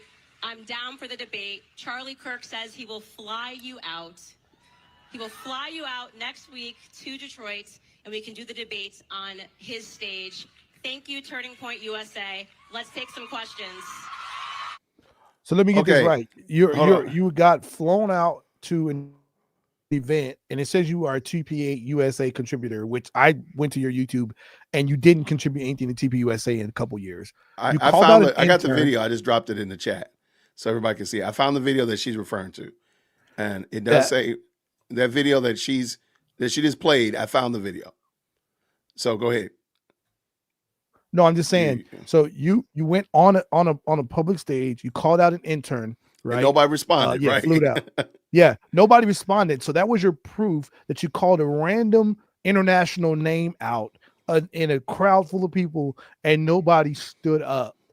And that was your proof that you got a frantic call. So you went on stage with no proof whatsoever and just said, "Hey, Jocelyn, stand up. I know you're out here recording me because Ben Shapiro sent you because they wanted to catch you. It's a public conference. If you wanted to get you, the footage was going to be made available anyway. Like, never mind. That proved nothing. Ariana, how about this? Did we even find the intern Ariana? Did Ariana ever acknowledge herself? Like, no. So you could have literally been making this whole story up, Candace. You could have picked any name. Jolisha, stop recording. Lucy, come up here, Lucy. Let me talk to you, Lucy. Like, again, there's no reason to believe what you're saying. There's an African intern from Nigeria, Mafopatu. Can you stand up and please stop recording me? Because even though you're an intern and you want a job for Daily Wire, just stand up and get fired. Right. Like, stand up right now. Stand up. Yeah, I got a job for you. Stand up right now. Yeah, stand up right now. I got a job for you. Forget the people that she didn't even have a job at that. Technically, she didn't have a job at that time. She had just gotten fired from the Daily Wire. So she didn't technically have a job. And if somebody frantically called me with that information, I definitely would have not did that on stage. If you're smarter than you say you are, you think you are, I definitely would have just played my cards right and just talked. I would have made up a whole nother story, and then I would have found out who Ariana was a different way. If there was even an Ariana, you never even heard this person. You're just stand in front of 3,000 people and pick the dumbest name you could think of, right? And say, "Oh, this is Ben Shapiro." Ben Shapiro sent Ben you. Shapiro's phone number, right? Yeah, but watch Ben this. Shapiro's phone number. What? But why didn't you play the questions? Because Ariana could have still came up and asked the question. You don't know what the question would have been, so maybe she asked the question. Who knows? Maybe she came up there and said her name was Betty. Like, again, did somebody stand up and ask you a question that made you stumble and maybe it was like a gotcha moment? Again, I can't believe that she thinks this is cooking. Like, ma'am, the turkey is still in the freezer. Right. The turkey's still out in the pasture. Forget that. It ain't even been cold yet. This is crazy work. I'm gonna ask somebody who has the potential of losing their job to stand up in front of everybody, so they can lose their job. So you can lose your job because your boss sent you over here with nefarious intentions. And so what I want you to do is throw caution to the wind as an intern. You're not even getting paid. Before you even get on staff, go ahead. Let me make sure you're never hired in this particular field ever again. Just stand up and tell everybody you're a snitch right now. Because snitches get digital stitches. That's what it means. That's it. Let's go. That turkey's still in the egg. That's crazy. You ain't cooking, man. Oh, the Turning Point USA that I wasn't a part of. That's how it went down. And Charlie was like, yeah, that's crazy that this is happening. And he's like, call him out on stage and offer the debate, and I will fly him out personally to come debate. Where's the evidence of this? But this is how it works, okay? Remember what she said? People, they make it look like it's She said people are talking about Charlie after he died. What are you doing? We can't verify any of this. Nothing. None of this can be verified. You've had 53,000 conversations with Charlie Kirk that we cannot verify at all. You put up a screenshot about an article from 2018. So that was 7 years ago. Charlie Kirk was what, 24? No. You know what? If you go read the article was saying that they were scared that Charlie Kirk, I read it, summed it up. Charlie Kirk, they were the young, whatever it is, foundations was concerned that Charlie Kirk hadn't graduated from college, and that at the time of starting TPUSA, he wasn't concerned about building the conservative movement He was only concerned about building the brand TPUSA. So that's why they didn't want to sponsor. They didn't want their students to join his organization because they didn't think it was a conservative movement at the time because it just started.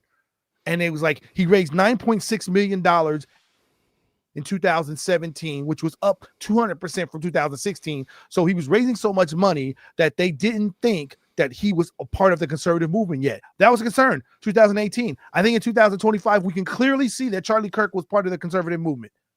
He helped get President Trump elected again. So that's your proof, Candace Owens? That's your proof?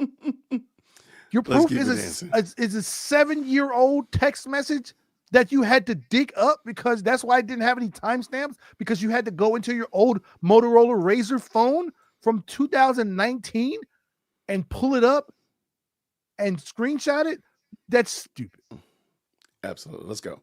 Will have people applaud. That was orchestrated by Alyssa Cordova. Now that she's not at the Daily Wire, I can say that, who I was calling out yesterday. But it's so important for people to get this. What is happening at Megyn's events, I will guarantee you, people coming and asking her questions and trying to get her to disavow Tucker Carlson, that is not organic, okay? That is pro-Israel people that are paid to do it. Honestly, Megyn, if you're watching... Okay, I want y'all to remember this. Don't even chime in yet. Remember what she's saying. People asking Megyn Kelly questions is not organic. Remember that, because in a few moments, we're going to look at some other people asking some questions, and she's not going to use that same smoke. That's all I'm saying. You give me the list of your attendees. I'm assuming this is a ticketed event. I will find the people. They'll be from YAF. They will be from some organization. If you let me go for the names, I love an investigation. I will tell you how many people were sent there to go, whoa, and roarous applaud, actually trying to intimidate you and to force you to take a position and to make you feel uncomfortable because it's a part of that moral blackmail pileup. And so I'm actually genuinely not upset. I don't care. I believe in the free markets. I genuinely will say again, I will always debate Ben Shapiro. If Tucker left you on red and you want to come on this show and you want to debate Israel and you want to discuss Erica Kirk and the things I never said, if you want to discuss your relationship with Charlie Kirk, anything that I have said that you would like to dispute, my platform is your platform. I'd say you should come on my platform because my show's bigger now. But we could also do yours. So hit me up. We'll be right back after a brief break. Okay. My show's bigger now. Yeah, that's kind of wild work. All right. Shout out to the most electrifying live chat on the planet. Shout out to Phantom with the $2 super. Attack TPUSA management attacks Erica as she is head.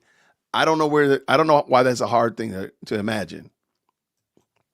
Again, Phantom with the 2, and the they behind Candace has a name. It's Qatar. I like what you did there. I like it. All right. Shout out to Astro Kingdom with the 5. Comes through. It says this. I have to disagree with your guest, Mike. Oh, you're in trouble, man. On one thing, Tucker isn't right leaning. The fact he actively ghosted Ben Shapiro is proof of that. So, all right, Mike, can you take it? I'm good. All right. And again, thank you, Astro. See how she keeps looking away? Thought she was looking to the right, but camera images are mirrored. She's looking to her left, a common sign of lying. Man, these people are not playing with Candace and her emotions. Shout out. Thank you so much for that. And again, the last one. Oh, I'm sorry. Wait. Sorry. Thank you so much there. Marty 1526 with the $10 super. Great job. I'm glad I found your channel. Thank you so much for following through. I appreciate you. Mike, what is your overall opinion? Mike from White Label Consulting. He helps you build up your live stream using OBS. So if you're a live streamer or you want to become a live streamer and you don't want to use StreamYard, remember me, your boy. At least go check out Mike. Mike can help you out. What you got, Mike? Well, I just can't believe that she's fallen so far away from I guess Grace. I mean, let me sum it up by saying this.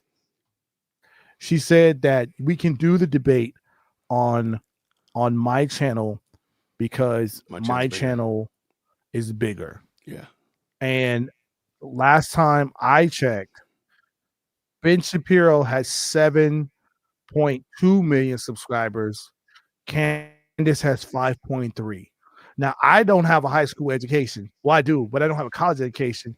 But in my estimation, 7 million is bigger than 5.3. Look up her activity on Social Blade when we bring her back. We're about to bring her back. Look up her activity No. or Ben's activity on. No. She said my channel is bigger. How do we I got measure you. channels? We measure channels by subs. Now, Yeah. obviously, you can do more views, but the fact that Ben Shapiro has a Daily Wire network. Yeah. I mean, they have a complete network. They have their own network, which means they have subscribers on Daily Wire that are not on YouTube. People just pay to go to Daily Wire. He has 2 million more subs. So that right there to me points to you did all that talking. You did all of that pontificating, and you ended with come to my channel because my channel is bigger. And I was pretty clear with my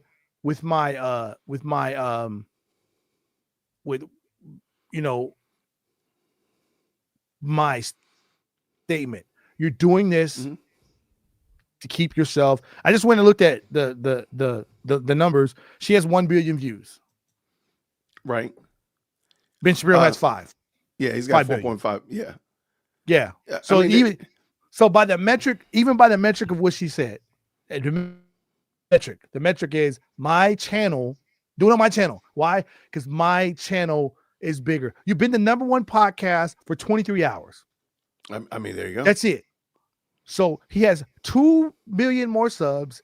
He has 3.5 billion more views, and he has his own TV network. I mean, how delusional do you have to be to sit on YouTube and lie blatantly to your followers? I don't know. Let's keep this game going though, because I want to get to. Hopefully, I know she's gonna talk about that CNN video, but I don't think she talks about Kanye. Sorry about that. Her comments, blow her up, because I have seen it before. I know exactly what's happening, and they are going to be at every single tour stop trying to struggle session her into making a comment. It's weird. I don't know why they keep demanding that she disavows Tucker and Candace. I don't work with Megyn Kelly, but I know how this goes. It's the exact same process by which the pro-Israel lobby lost Charlie Kirk, because eventually you just get tired of being bullied and you start to sense and see that it's not organic, and also it's not coming from your quote-unquote friends. I just would never do this. It wouldn't even flash in my mind as an idea that I should text Tucker Carlson and tell him who he should or should not have on his platform or how he should use his platform. It's just not how normal people behave. And they don't understand how abnormal it is. Anyways, switching gears here, I got to show you a couple of clips. They're going viral right now, and CNN has cut these clips because they think they're embarrassing to me. So there's this young woman. She's the same age as me. Elle Reeve is her name. And I'm going to also be clear. I got very testy in this interview because it was a couple of days after Charlie was killed. First interview I was giving. Just worked out that it was CNN. It wasn't about Charlie Kirk. That we had set this up before. And I decided to keep the appointment. You know, I hadn't been sleeping. I hadn't been eating. And this woman, I guess, decided that she just wanted to poke a bear. Anyways, she's the one passing around this clip because she thinks it totally embarrasses me and shows that I'm a white nationalist. Take a listen. You can criticize Netanyahu without being anti-Israel, and you can criticize Israel without being anti-Semitic. But some of the themes, talking points, concepts you've used in your criticism of Israel, I'm very familiar with from covering white nationalists for 10 years. It's very unsettling for me to hear things like you saying our government is occupied by Zionists, Trump is occupied by Zionists, we're an occupied nation. Because there's literally a term that's like an 80s, 90s term from white nationalism, ZOG, Zionist occupied government.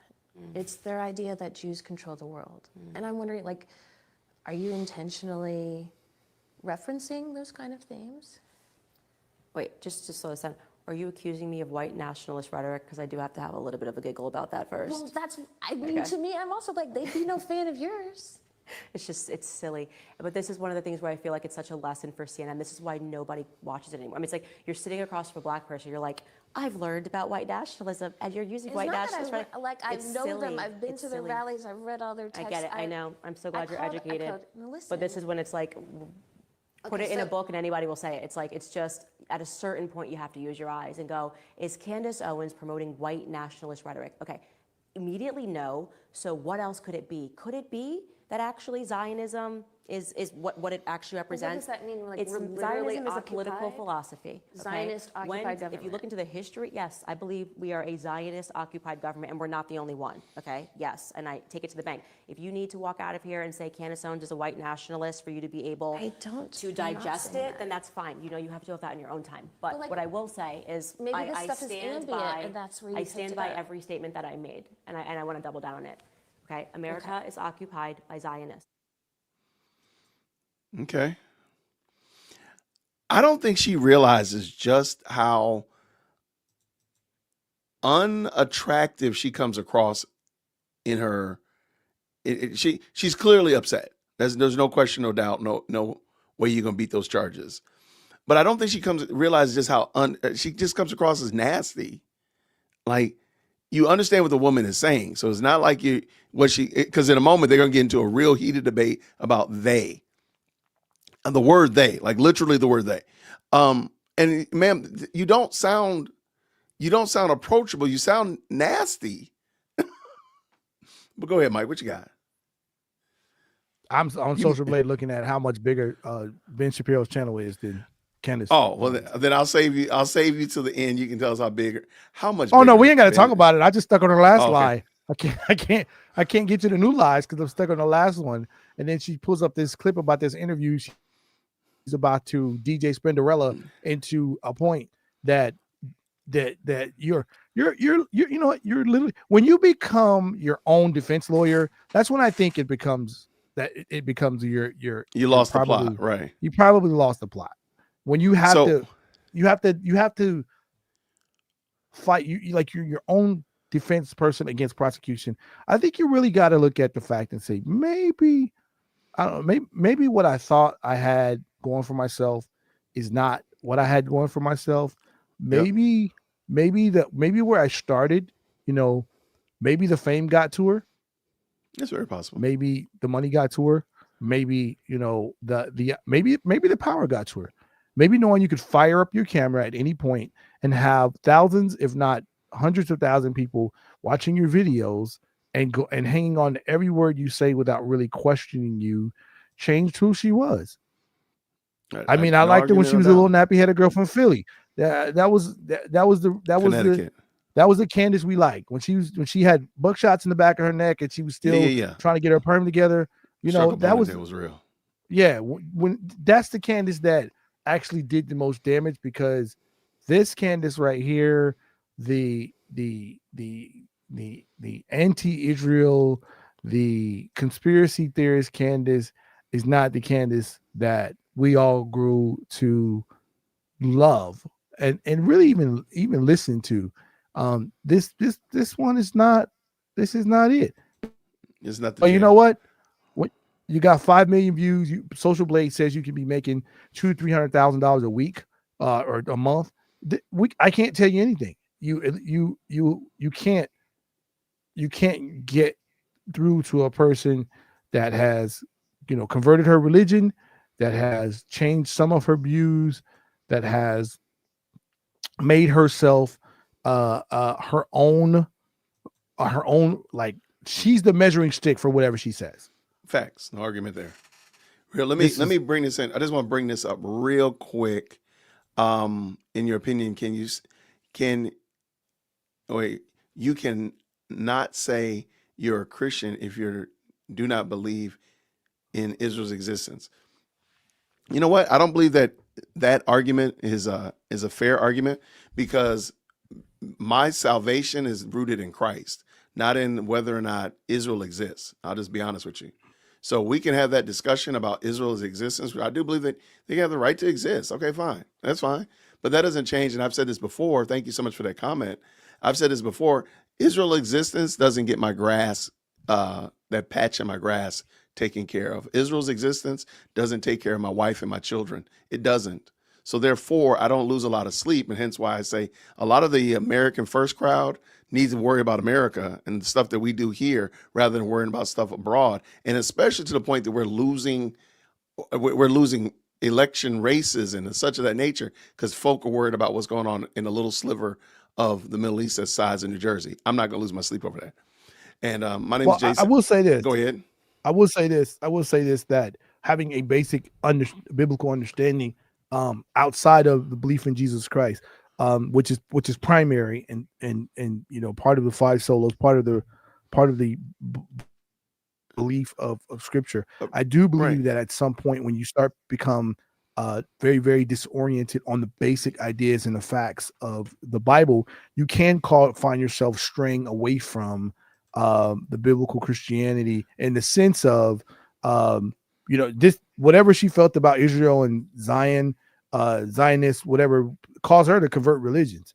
So one that stems away from not having understanding of who Jesus is, but then you're also you're starting to distort the facts of the Bible, which are just basic elementary things that you should know.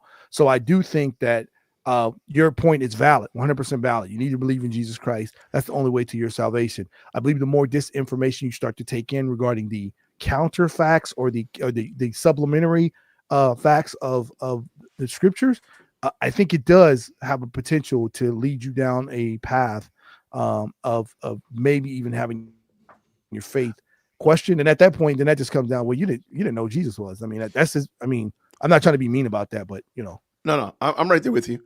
I'm just saying that I think sometimes we add to the gospel, right? And I don't think they meant that at all, right?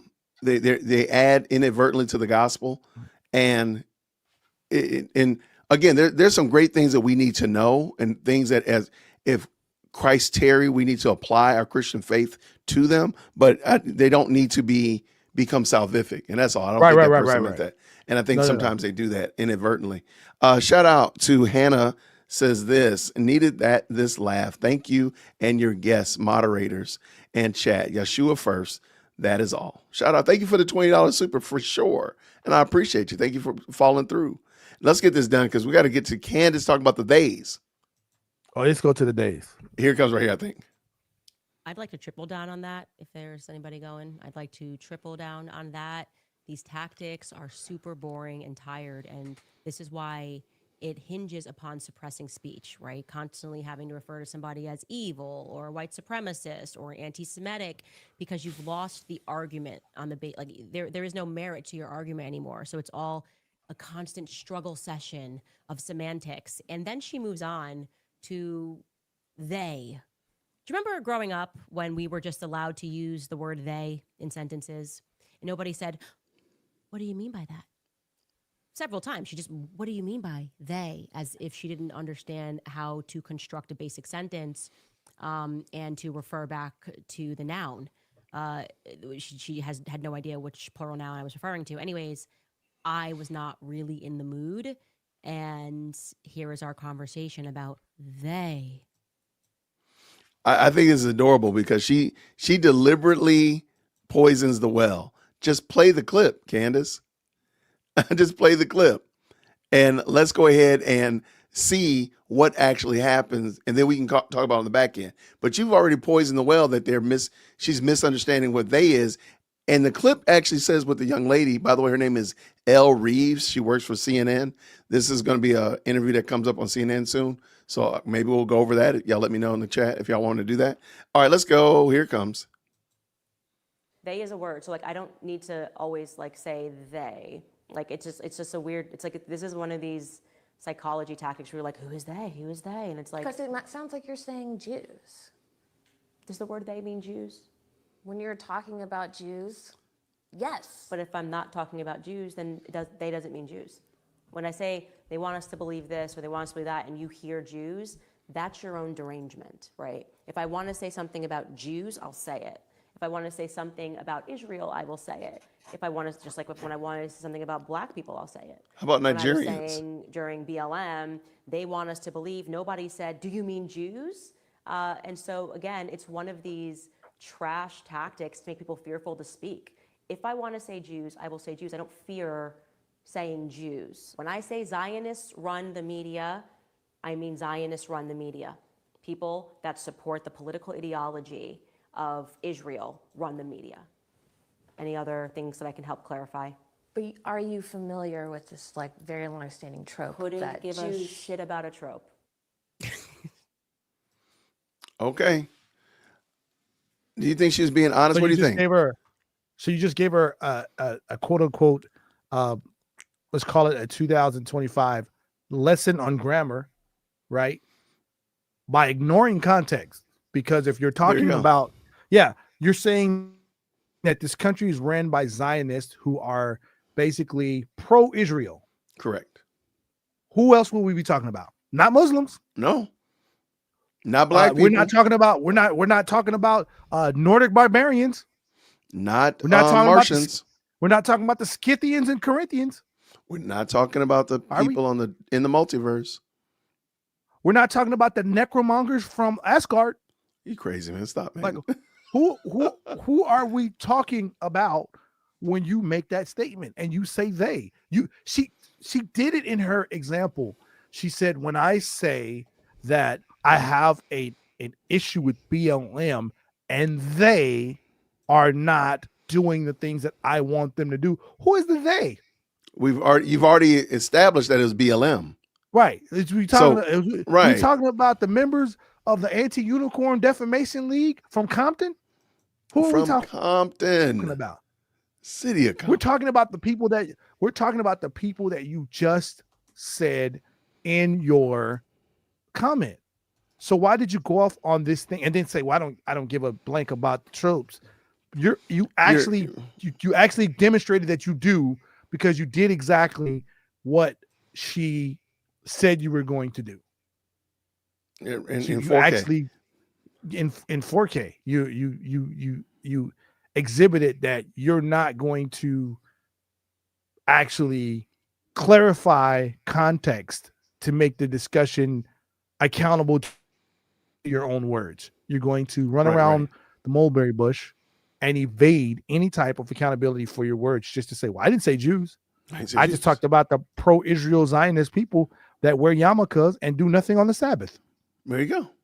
But I didn't say Jews. I didn't say Jews. I said they. Thank you so much.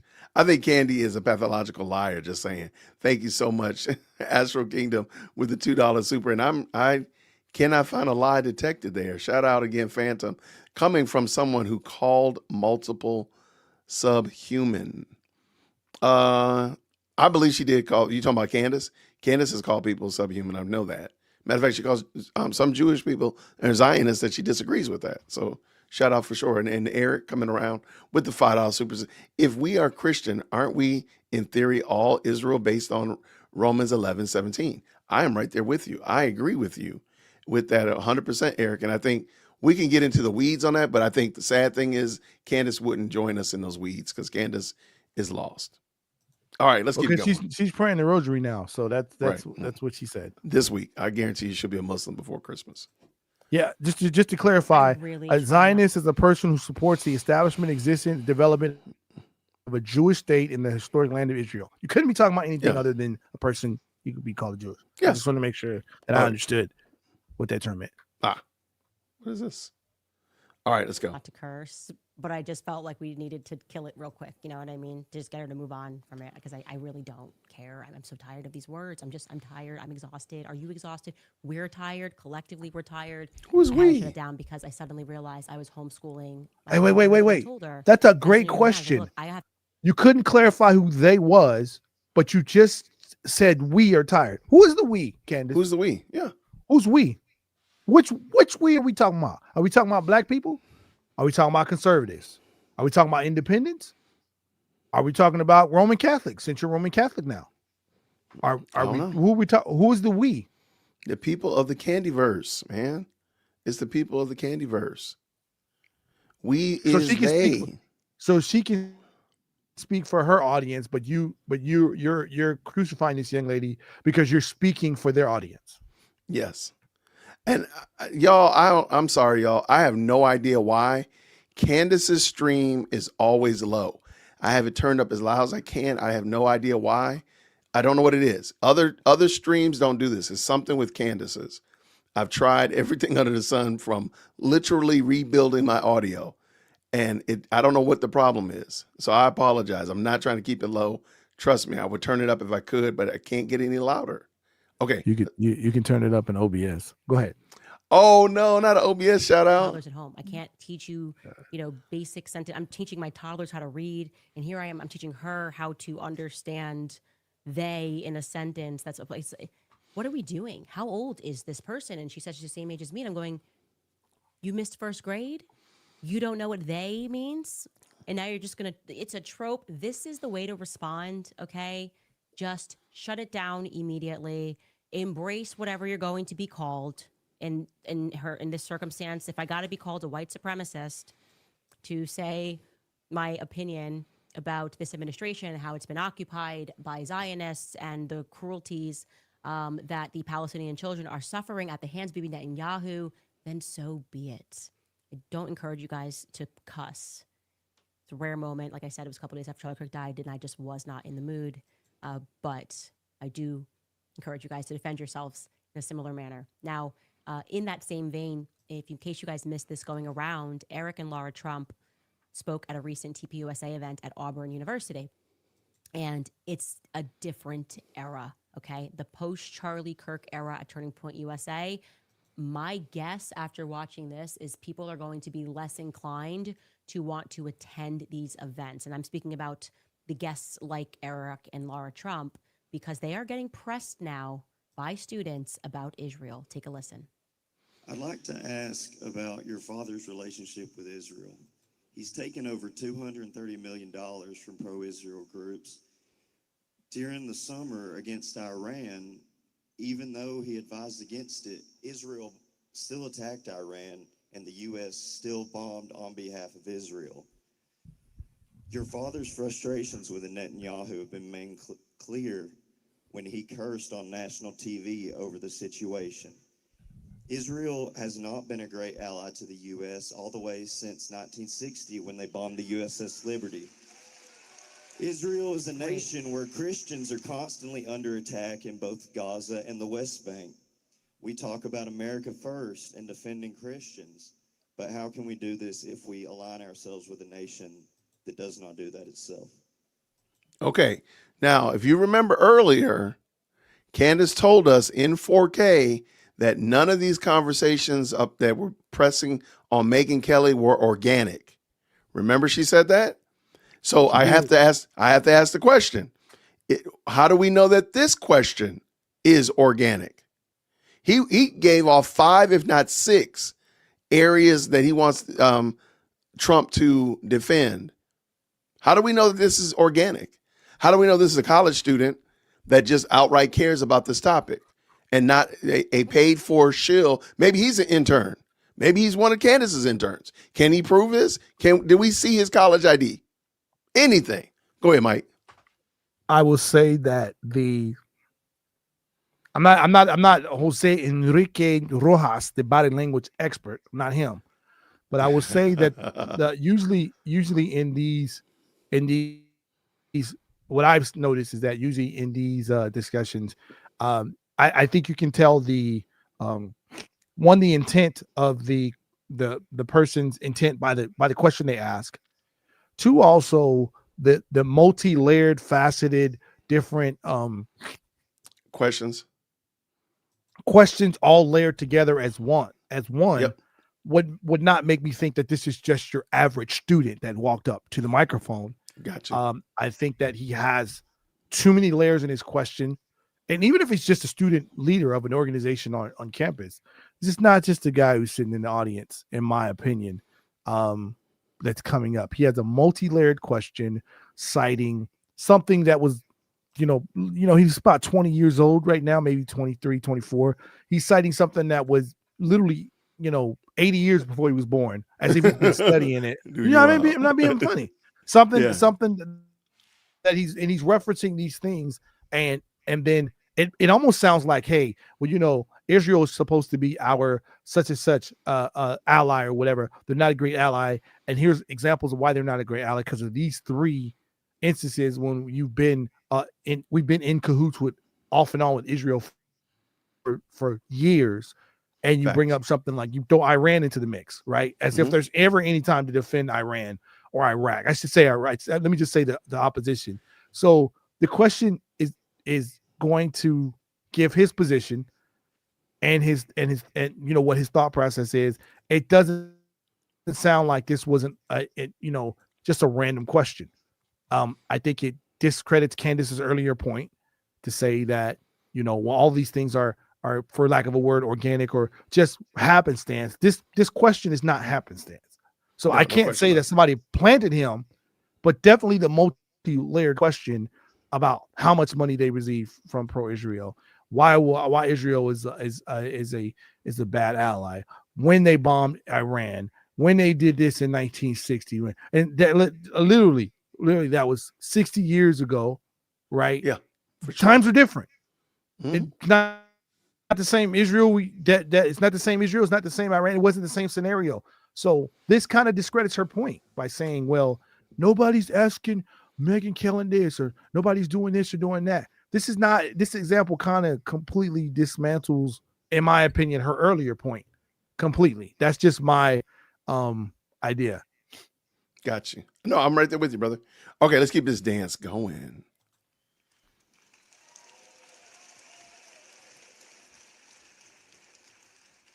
There's no question my father's had frustration. In fact, I think he's had frustration throughout the whole conflict with both sides. At the same time, make no mistake, you have a nation that is chanting death to America every single day on the streets of Tehran. You have a nation that will develop a nuclear weapon, and you have a nation that will use that nuclear weapon against the Western way of life. There's no question about it. In response to the nukes from Iran, Israel has nuclear weapons and is not a part of the IAEA, unlike Iran. And it's just sad to see, because I've never seen the American president get treated the way he does by the Israeli government. Okay. Here's what I'll add. In all honesty, sir, you probably haven't seen many American presidents. Like, let's just be 100% honest. If you're 3, maybe 4, maybe 3, maybe 4. Trump. Well, at this point, Biden. 3. Oh yeah, because Trump first time, yeah. Trump is first. That's 8 years of your life. Biden, and then if you go back before to one of the Bushes, right before. No, you got to throw Obama in there.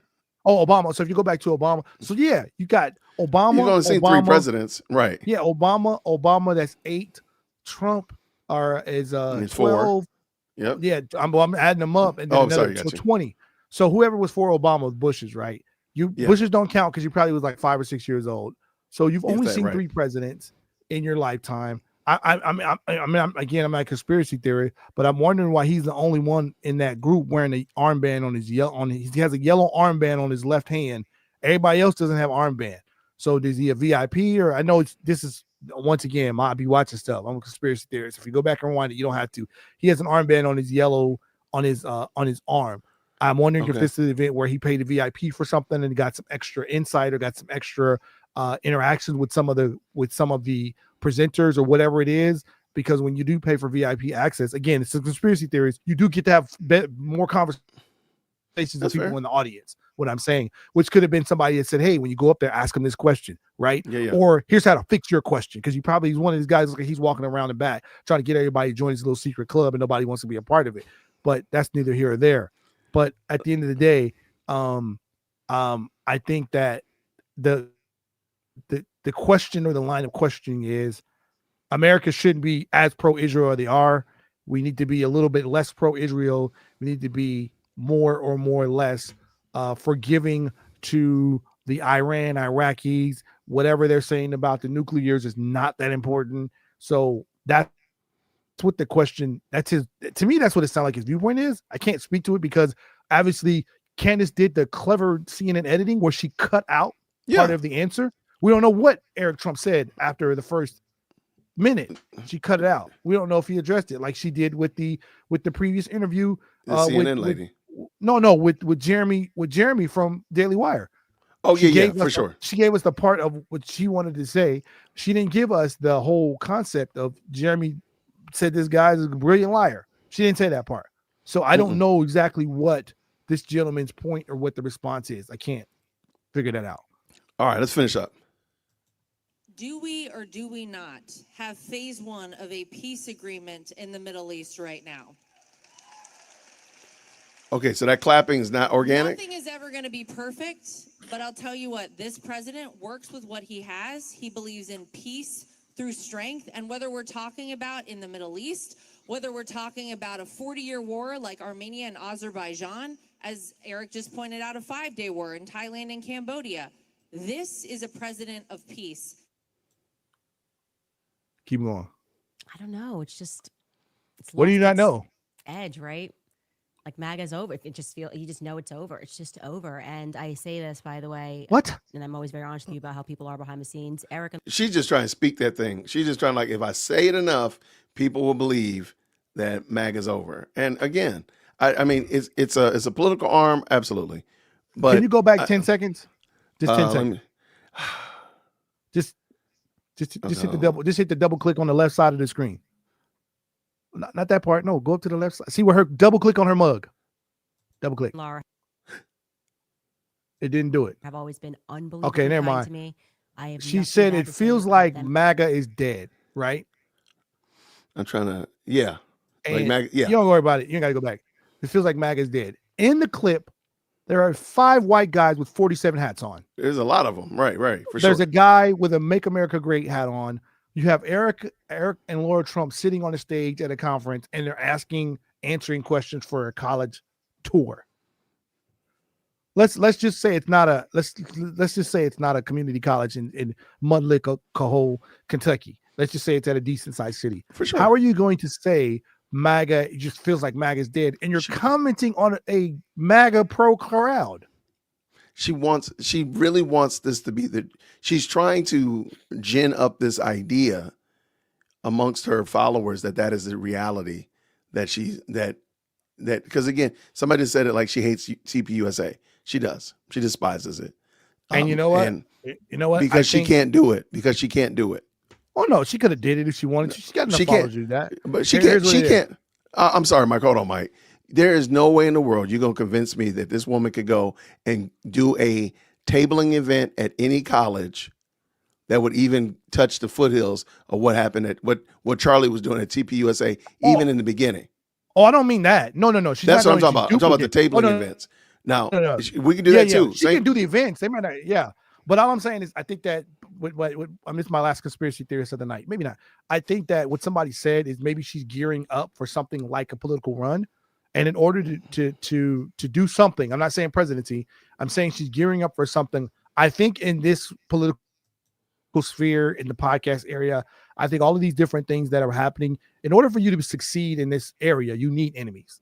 You need enemies, or you need people that are not going to stand 100% with you. They're not going to stand 100% against you, but you do need a counterpart. You need an antagonist for who you are, so you can make yourself the protagonist. And I think that whatever she has planned going on for the next phase of her life, she's building up something to make her next move. And I think, again, her team is telling her this is the way to stay relevant. This is the way to move on. The way to do that is to build up an audience that part of it likes you, but then the rest of it hates you. You know what the biggest way to do it is? Attack TPUSA. Man, attack Ben Shapiro, right? Those are the two biggest arguments two biggest crowds you can attack on the internet sphere and stay relevant. Keep your 5 million viewers, but add 1 million or 2 with you. Add a couple 100,000 of them. And so, yeah, let's keep this. Let's pick our opponent. It's like boxers. Boxers do the same thing. They don't go out there and fight the best all the time. They fight who brings the money. Floyd Mayweather showed you that when he got to the point where he was like, I'm not making no money fighting the best. I need to go out here and fight. I need to go fight Canelo. I need to go fight De La Hoya. I need to fight Conor McGregor. He's not even a boxer, but I'm gonna make $45 million doing it. So that's what she's doing. She's drumming up this stupidity, and she's talking. And she's done it for the last 2 years now. She doesn't know how to be anything other than Candace Owens. And at the end of the day, all the stuff that she's talking about, she could all these problems they're having with people. I don't think Ben Shapiro is that hard to find.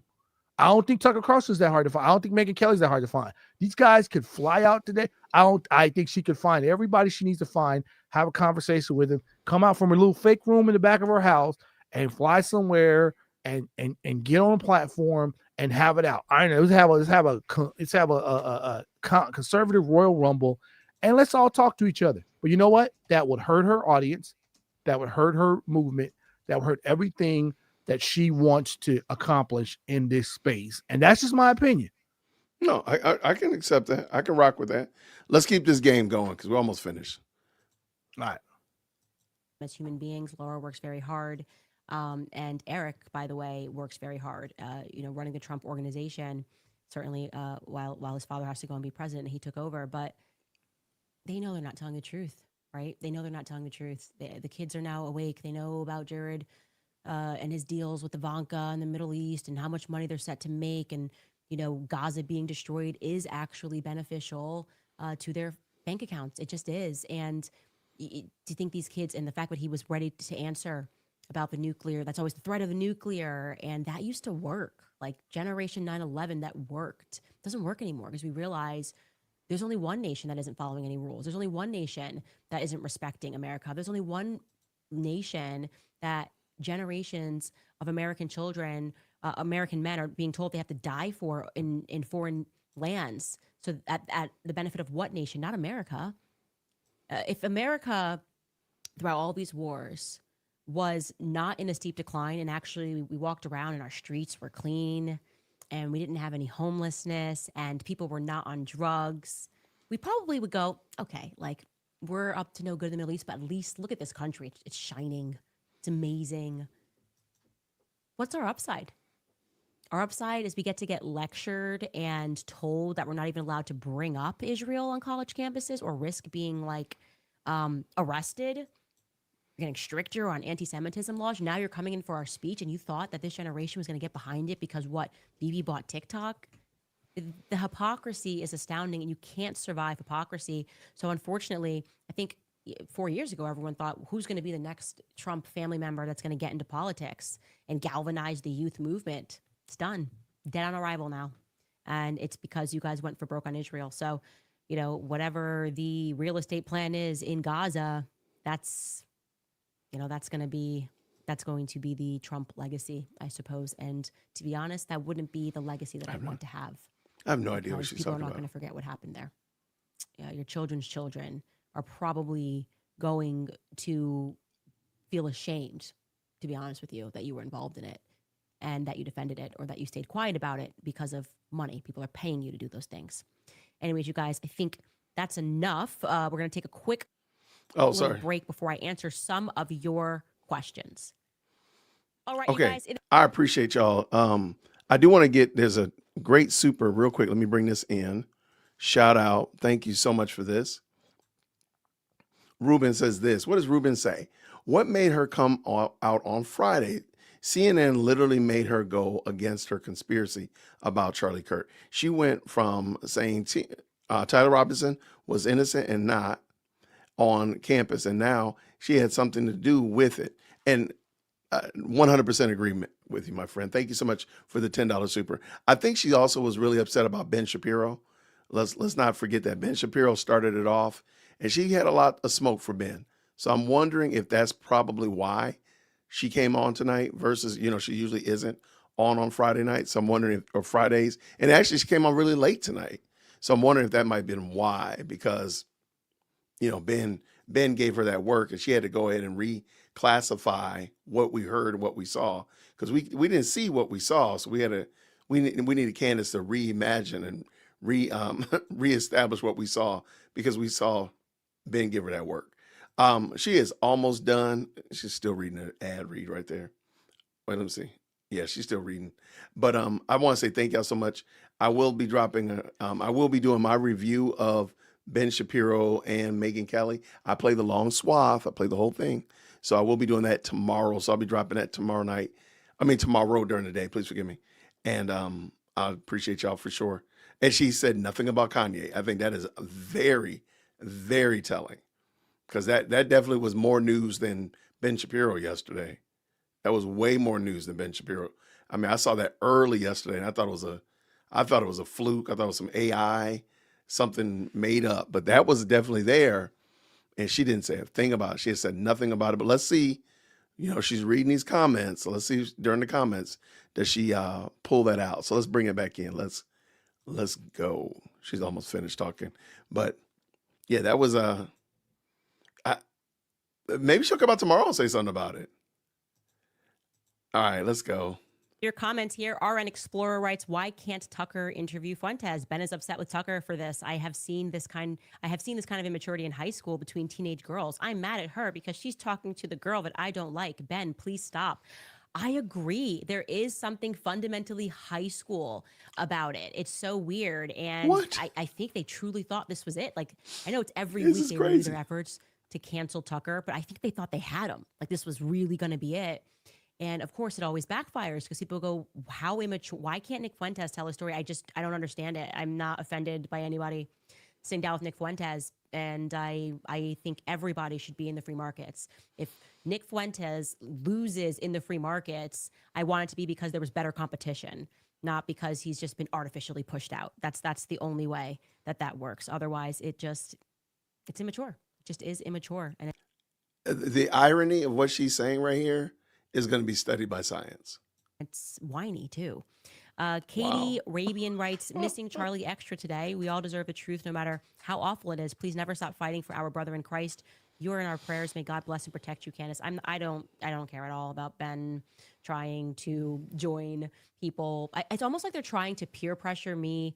Like there's like this threat, like they want me to say something bad about Erica because they want me to stop investigating it, which is making me feel weird that it's always the pro-Israel lobby that's doing this. People that weren't friends with Charlie, okay, are trying to struggle session us into no longer investigating what happened here in order for us to get a clean bill of health of not attacking a widow. It's like, oh, if you investigate, then you're attacking Erica. It's a nonsense. It makes me think that there's something there, right? Like, what are they so afraid of? Why is the pro-Israel lobby in particular so afraid of any incursion into the absurd storyline that the feds are trying to sell us about Charlie Kirk, right? It reeks of desperation, and desperation only exists when there's something to hide, and Israel has not been acting right from the beginning of this. We know that. Okay, I want to say this. I think part of the problem is, I think if you go back to the night before Erica's interview, where Candace said, she said, "Why do y'all want me to attack her? She hasn't said anything, blah, blah, blah. She's only said anything at the memorial. But if she says something at the, in the interview, that if she lies, if I catch her in a lie in the interview, something of that nature, I'm paraphrasing. I really believe she expected them to say something that she could glom onto, and they were looking at the comments and they were looking at the feedback, and everybody was really feeling what Erica said, so she scrubbed it. I think that's what happened. She really did intend to come off the top rope and really work over Erica because she was going to say she lied about something. But the comments and everybody was really behind her and supporting her. If you just read the comments on any of those videos, they're very pro Erica, especially the night of and the immediate thereafter. They're very pro Erica. I think that's what caused her to change her plans.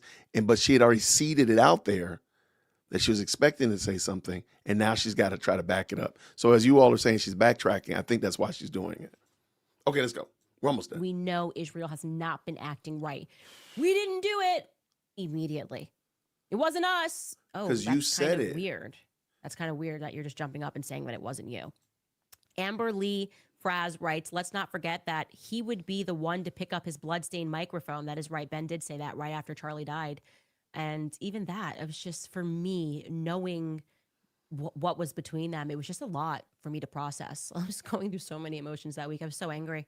He was initial in the reaction to Charlie's death. It is obvious that he has an agenda. Look, everyone in politics has an agenda of some description. I'm not clear on what Ben's is, but I sense a tremendous insecurity because it is not a good step to lie like that. Okay. And he knew I didn't say it. There's not a chance that he thought that I said Seth Dillon murdered Charlie Kirk or Erica Kirk murdered Charlie Kirk. So he's showing his fear. And also, like I said, I think he wanted to effectively bully Megyn Kelly into a position, and she's trying to come up for air, and she's like, wow, people are cheering this on. Maybe Candace really did say this. Maybe she did accuse Erica. That would be horrible. And good for her for not taking the bait and changing the subject instead, because she wasn't certain that I had said it. Melissa writes, Candace, as a Black woman, you handled that interview perfectly. If anybody was embarrassing, it was her, who, by the way, appeared to be on drugs. Something was off. It was given, wine drunk mom. Wow. Yes. Did you used to watch Hey Arnold, like Helga Pataki's mom? Yeah. For those of you who, it's a very specific reference, but if you got it, you got it. It was giving Helga Pataki's mom. By the way, we watched such serious cartoons when we were growing up. Tom Simpson writes, are we sure Fuentes being pushed isn't as an op to smear the anti-Israel dissident right by association? I don't think he's in on it, but persona non grata for years, and then on like 5 major pods in the same month. Look, when I invited him on my podcast, genuinely, I just wanted to have a conversation. So I can tell you, because I'm not an op, but the sense that I got with how he reacted and lied about how we treated him is the first thing that made me think he was an op. Because I was like, that's so weird. We were so nice to you. We spoke to you behind the scenes. We planned the interview, what we were going to name the interview. And he was very theatrical. So I don't trust it. I've been very clear. I don't trust the Fuentes thing, but other people can. That's on them, Explorer 253 writes, It's interesting because now I do think Nick Fuentes came off the top rope on Candace. He went ballistic on Candace after the fact. But remember, he went ballistic on Tucker Carlson. He's gone ballistic on other people, and they've actually made amends. I'm wondering why Candace won't just say, okay, fine, let's let bygones be bygones. If you're really so pro getting him out here and letting him have his voice, why are you not having him on here and giving him a voice, even though he said some crazy things about you? Why are you not able to look over that? Tucker did. He talked about Tucker Daddy and all that. I mean, come on. Why not? That's something to think about. Why can't she do that? Maybe because she doesn't want to. Maybe because she really does see Nick Fuentes as being the far extreme of what her position would be. Just saying. And sounds like an immature teenage girl, upset that she can't control her friends or the people around her. How embarrassing. Yeah, and I just don't think it's going to work. I think Megyn Kelly is going to hold the line because she did right there under pressure. I just want her to know that it is not organic. That is so important. So for those of you that are watching both of our shows, just make sure you tell her that. Zamit writes, truth is harmonic, lies are shrill. That's exactly correct. Plant Babies and More writes, you're amazing, Candace. You owned that interview. Thank you so much. I appreciate that. Amber Lee Fraz writes, they made is a giant error in stopping Charlie Kirk. Oh, they made a giant error. I think you had a typo here. They made a giant error in stopping Charlie Kirk. Now the people are Charlie. Bless you, Candace, for continuing the fight. Who is they? Who is they, Amber? When you say they, did you know? Did you know about that manual that was published in 1897? When you say they, it's a long-running anti-Semitic word, that word they. So please be very clear if you plan on using it this weekend. If anybody out there is going to say they, please be very clear on what you mean when you say the they, okay? Because her feelings are really, she studied it and she knows people. That's kind of the whole vibe she was giving, was like mom drunk. Okay.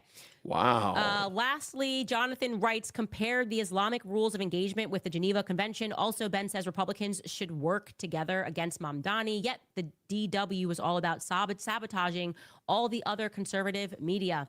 Like I said, in general, everything he was saying there felt to me to be very hypocritical. And I hope that I have done a very good job demonstrating just how hypocritical it is and how they pivot their perspectives. You got to support, Bibi Netanyahu, who's murderous, but oh my gosh, I can't believe you would speak to Nick Fuentes. We can speak to Nick Fuentes, but you can't speak to Nick Fuentes unless we say you can speak to Nick Fuentes. None of it makes any sense. But that's not what any of it said, though. The pro-Israel lobby is on its way out. People don't like them anymore because of these tactics, because they're not sincere in wanting to debate. And then even when they do debate, they then do what they did to Charlie Kirk, and afterwards get so angry that they lost the debate that they try to squeeze him and tell him he can never host this person ever again because they lost. It's the behind the scenes actions that they take and how they treat people. And I mean, what a terrible guest for Megyn. Like, she's inviting you on her platform, and you've planned this session, you planned to press her, and you probably planned to have people pass around that clip to try to embarrass her, that's not going to bode well in the future if you're really looking forward to having her as an ally long term. That's my advice. Free to take it. Also free to come onto my platform. The #1 podcast in the world right now, Benny. So what's up? You want to come? You can come. We can have a conversation. Wow. I always believe in more conversation, and genuinely, I'm not angry, because how could I be angry? Success really is the best revenge. We'll see you guys on Monday. All right. So that is the conclusion, the end, the finish. Man, that was wild. I do think we're looking at some revisionist history. I'm just going to say that. I'm going to drop that video of Ben Shapiro and Megyn Kelly tomorrow. Y'all check it out. I'm sure you've seen it, but check it out. Support your boy. And I think in the full context, it makes a lot more sense. It's way more sensible when I don't interrupt it a whole lot either. Just a few places where I really see some things that are off. But I do think that that's worth you checking out and giving your 2 cents.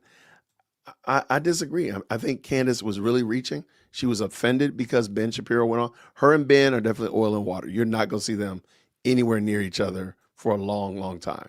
And that's perfectly fine, I'm sure. But I think that was really the issue at hand. And, oh, wait, that video went up already. My bad. My Ben Shapiro video is actually live right now. My bad. Go check it out. Check it out tomorrow. But I think that she was really upset about Ben. I really believe that's what it was. What Ben said really bothered her, and she wanted to make sure she addressed it. That's why she doesn't address Kanye. Because I think in the scheme of things, I think Kanye's comments to the rabbi were way more impactful, way more like people wondering what was going to happen than what was going on with Ben Shapiro at all. So I think that's it. Matter of fact, if you didn't see it this morning, the Kanye video actually inspired. Actually, I have video evidence just in case you haven't seen it. And we'll end on this, y'all. Oh, wait, did I say thank you? Oh, I got 2 more supers. Y'all, thank you so much. Y'all, thank you again. Avengers with the $5. Candace reconstitutes everything to build her ongoing narrative. Then that's 100% correct. From the way the people cheered, that's got to be reimagined. It has to be reimagined. To the way Ben's lip quivered, it's got to be reimagined. Thank you so much for the $5 super. And then thank you, Hannah, for this as well for $5. She says, is she watching the Jay Witt show? Her title tonight was similar to yours yesterday. Please bring back your guest. Hilarious duo. Blessed night, everyone. Mike had to go home. He was actually in the studio, and his studio is not off his kitchen like mine. But I'll bring Mike on again. Mike is a great friend of the channel. We'll have Mike come on one night, and we'll talk about something a little less heavy than this. But I do want to give y'all something because y'all hung out with me. There's 624 of y'all. If everybody will just do me a favor, hit the like button and just give me your number if you didn't already hit the like button. I have a gift for you all just in case you haven't seen it. So with no further ado.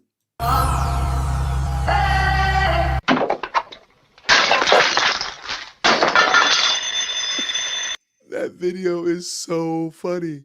All right, so I made that this morning during our live stream about Kanye and the rabbi.